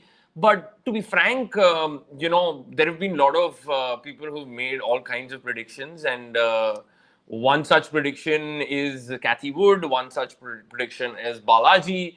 So we've had a few really smart, probably the highest IQ individuals talk about this, and I don't see a reason why, if we have a full-blown global geopolitical crises which causes countries to look sort of more inward and create more controls, why Bitcoin shouldn't be upwards of 100,000 easy, like that's easy. Not like that's 10,000 Ethereum, easy. 2,000 Litecoin, easy. At least 1,000 anyway. I'm not long Litecoin or anything. Well, I was listening to you guys talk. I'm a few meme coins which are $100 worth here and there. I don't even know where I put them, because they are really you buy like $100 worth of meme coin as a ticket to an event. It's like a lottery ticket. It's like a lottery ticket. It's like a lottery ticket. It really is. That's what it is. Yeah. And then you sort of forget about it. I don't even look at those prices anymore. I don't even know what those projects are doing. Yeah. It's the same thing with NFTs, right? Like I bought a bunch of these NFTs when we were going crazy, and then you wanted to support your friends and your community. So it's more that for me in NFTs than actually building a use case of a JPEG.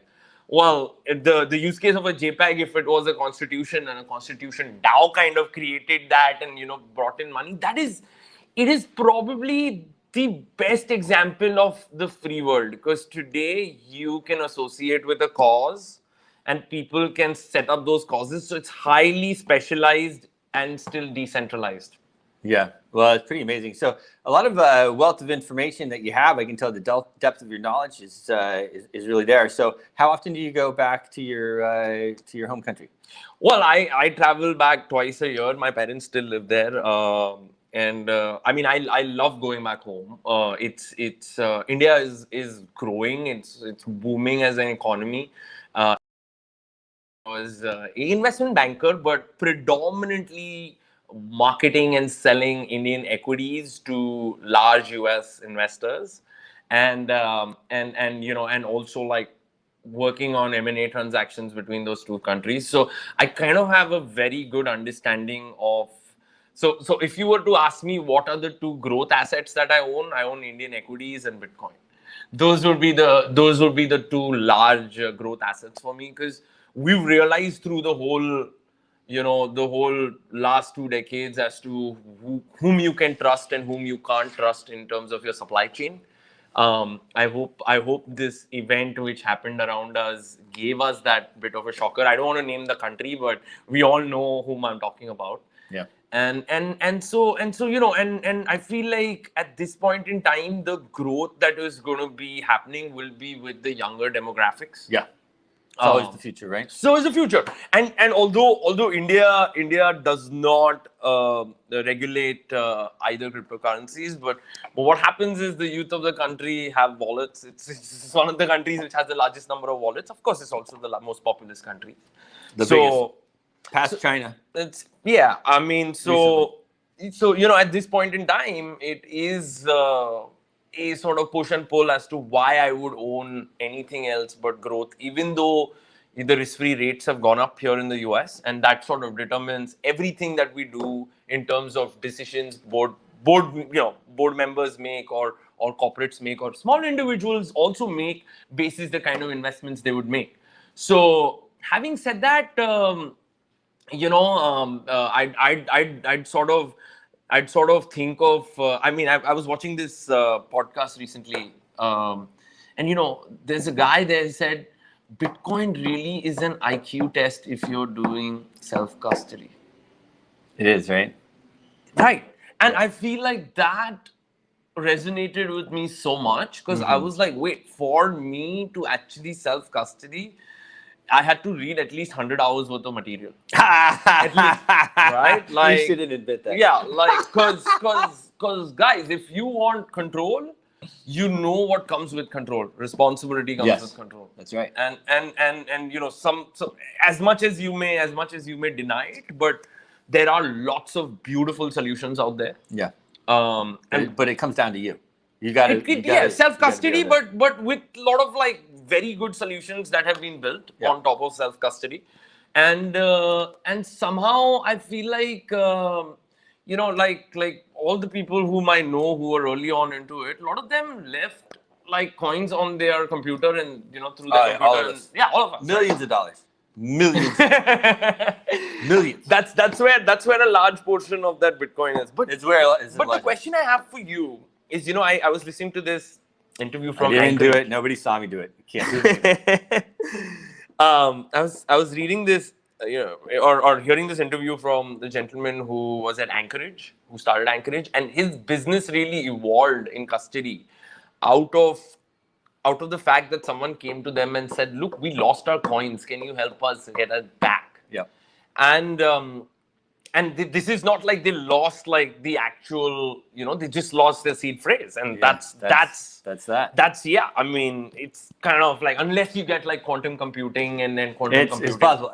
They were talking about it, right? This is like kind of the rumor that they're pulling out old wallets. Yeah.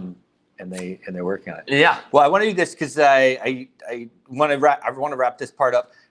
What is your social media more because of absolutely website? How do people find you? Yeah. So the best way to find me is to find me on LinkedIn, because I think that is the only platform which I spend like the most amount of time on. I connected with them on LinkedIn. Business development and sales is what I do, and that is probably the best platform for me with the highest engagement. I am kind of a silent spectator, if not on Twitter.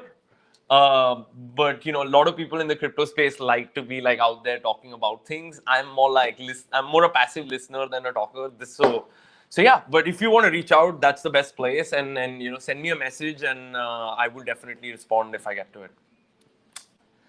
His Twitter's on there at what?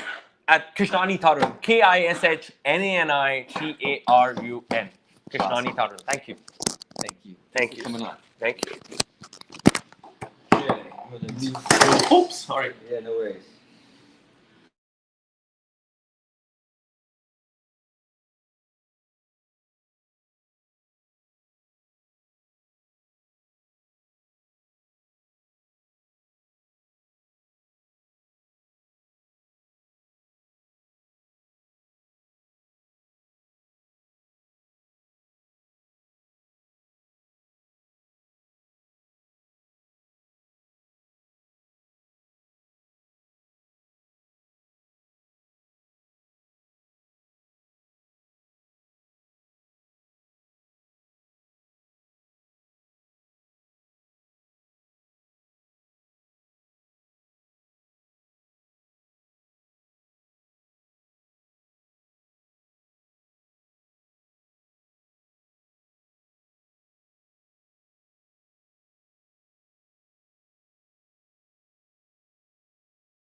Okay, we are live here with Tristan Tama. He is you can hop on here. We're on with Alpha Point. With Alpha Point. Yeah. And here at BTC Miami. So tell me a little bit, Tristan, about Alpha Point and what brought you here to the BTC Miami conference. Yeah, absolutely. So Alpha Point, we're traditionally a white label exchange provider. So if somebody wanted to, if you wanted to create Bruce Exchange, you would come to us and we would provide all the tech, all the integrations like the KYC, AML things, custody, banking, all the fun stuff. And you would basically support your customers. And then you would kind of manage the business that we support the technology of. A couple of years ago, we were engaged by El Salvador, and the world famous Chivo project was not initially powered by us, but towards the end of 2021, we kind of took a larger role in powering the Chivo wallet. Oh wow! So my role was there on the ground. I've been there for about a year and a half. Representing Alpha Point, interfacing with all of our partners over there, leading the team, developing all of the kind of advancements and improvements in the wallet. Nice. And more recently, now we're kind of looking at other countries also that are interested in perhaps not the exact same type of system, but every country and political system has their own idea of what Bitcoin adoption or crypto adoption might be. So we want to support that and make sure it retains the ethos of Bitcoin and decentralization, while at the same time being, of course, integrated with the financial system that we've come to really see what it looks like in El Salvador. Yeah, well, that's really cool. So it's a white label exchange. So let's talk a little bit about how that works. Are you guys providing the liquidity? How many white label exchanges do you guys have? Yeah, funny thing about Alpha Point is most people don't know about Alpha Point because we're always. Okay, yeah, for sure. So more recently, come a lot more on the fore, and I mean, we've been around for 10 years. Okay. In crypto world, it's like we're ancient. Forever. Right. So definitely an OG kind of provider, and exactly as you said, we do provide liquidity, so access to liquidity. Right. We have integration with multiple exchanges for liquidity, as well as provide liquidity for a multitude of exchanges. I can't necessarily share the exchanges that we power. Sure. Chivo happened to be, vocal and public about the fact that we power that back end. Okay. So I can say openly, we power Chivo. Right. But yeah, there are dozens actually of exchanges globally, multiple jurisdictions throughout Europe, Asia, LATAM, North America, that all are powered by Alpha Point. Nice. Yeah, I think I talked to you guys probably a few years ago. It was years ago. Probably at least 5 years ago, actually. That's awesome. With Igor? I have no idea. Or Vadim, Scott. Maybe. We have an amazing team. Yeah. So how long have you been with them? Just coming on 2 years. Okay. So I really became involved with the Chivo project. It's funny about it. Little tidbit story. I got the call. I remember it was a Wednesday. Like, hey, we have this endeavor. I'd love to, get a lot more support on it. I was like, a country with Bitcoin? Of course, I had friends actually part of the delegation for creating the law, but not implementing it. And so I got a call, and that was a Wednesday. And Sunday of the next week, I was living in El Salvador. Wow. I was just there. My girlfriend was an amazing supporter. She moved with me 4 days later. Of course, we left our apartment, left our car, left everything, just El Salvador. We were there for a year and a half. Wow. And so where are you living now? Now we're kind of totally remote. Okay. So thankfully the team there has really been built up a lot. The product, of course, is a lot more stable, and everybody's a lot more kind of due course. So Alpha Point in large is looking at other countries, other delegations, institutions, banks that are interested in integrating crypto, right? Because we have the experience that we have. It makes it really advantageous for kind of passing some of those initial roadblocks that are really whatever it's called, things in the road. Yeah. Rocks in the road. Bumps in the road. Exactly. So we kind of know what to expect, and we've been there. Right? So how does that work for a company? Do they need to pass extensive KYC and all those things that you would normally have to do to start your own exchange, or is it a lot easier? It is. I mean, you still have to go through the processes. So we don't, like, for example, we don't provide the license for, banking, Right. for example, right? So it's not like a well, it is though, sub license, yeah. Or people still need to get their license. People still need to get their license. I see. Yeah. So we provide all the technology and integrations. So for example, like, we know the KYC providers, right? The primary ones, and we're integrated with them, and we know a lot of the correspondent banks, or we know, XYZ, the custody providers even, right? Right. And we have those integrations. And so somebody coming on doesn't have to start fresh, but they do have to create their own entity. And that actually gives them a lot of power and autonomy, because you have this whole tech stack that's been built over a decade, and all these integrations, and you kind of still have a standalone business. You just start 10 steps forward. Mm-hmm. Interesting. So I know El Salvador, they've been kind of obviously leading the way. But as well, even changing things as they move things forward, which obviously happens. But some of the bank transfers and stuff like that, I feel like have changed recently. How has that affected your business? What do you feel like the future holds there? Yeah.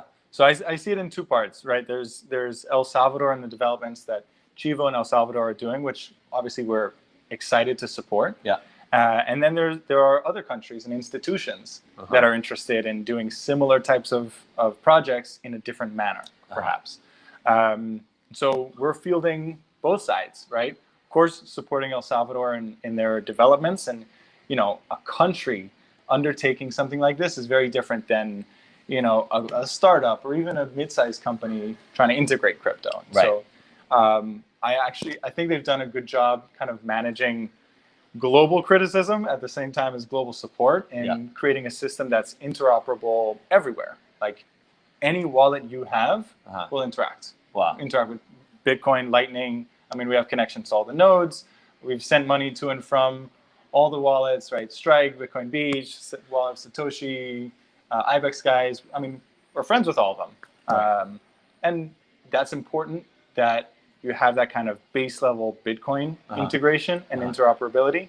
And we're seeing traditional finance kind of now open to an overlap, right? We're like, okay, maybe their focus is still dollars or fiat, but all right, we'll take Bitcoin, or we'll look at this, and we understand this is a bit of a risk from financial institution side, but the world is going that direction. So we provide the technology to actually go that direction, right? To be that first step, similar to how El Salvador is doing it. Nice. So how has obviously it's been a bit of a rough, I would say half a year at least. How has it affected your business? Do you see it turning around? And maybe what's your biggest goal here? Yeah. Funny enough, it definitely has been a rough half year for everybody. It was certainly a blow to see, a lot of institutions or a lot of companies that are looking more institutional kind of falter in really, really critical ways.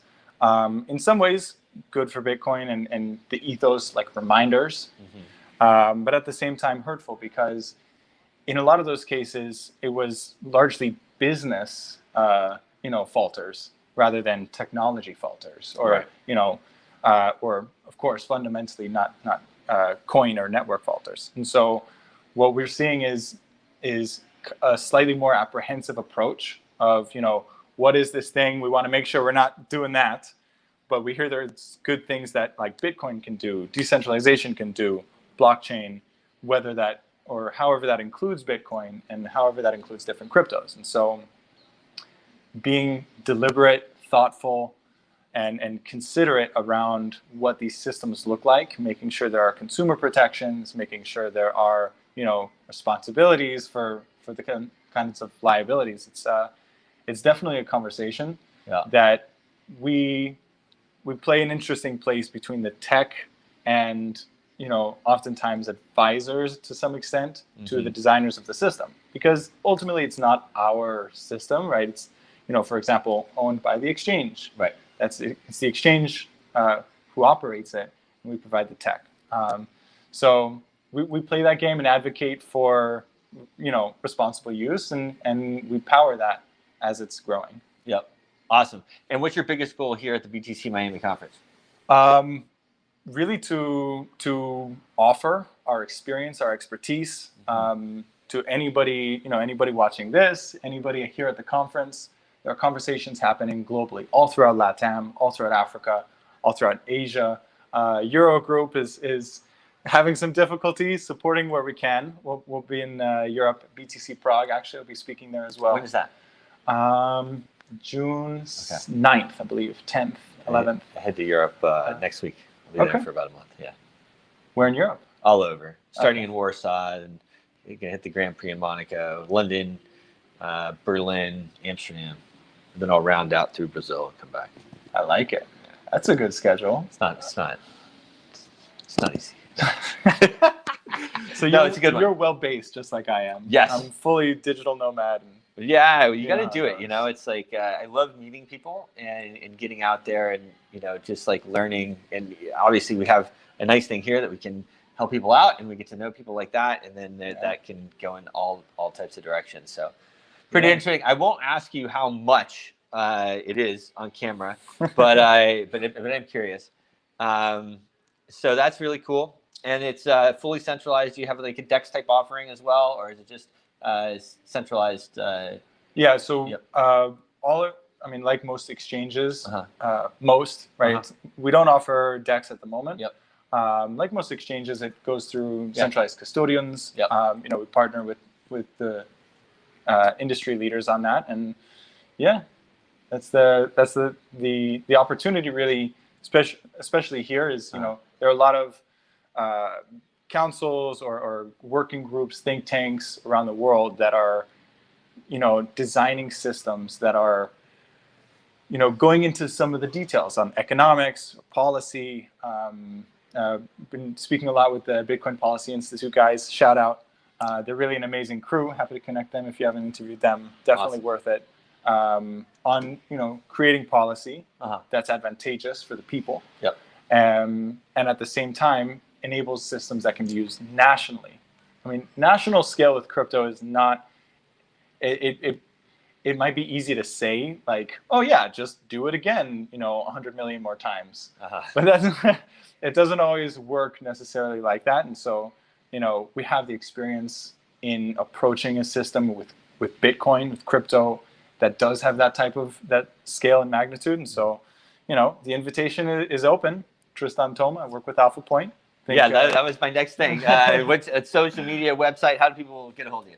I'm not as active on Twitter, perhaps as I should be, but LinkedIn is always good. Twitter, if you message me on Twitter, I'm there. Tristan Toma 1. Tristan Toma Live. Alpha Point, the team there does an amazing job. So Alpha Point Live is definitely the way to go on Twitter. And the website, alphapoint.com? Alphapoint.com. Tristan, thanks for coming on, man. Good to meet you. Yeah. Appreciate it. See you around.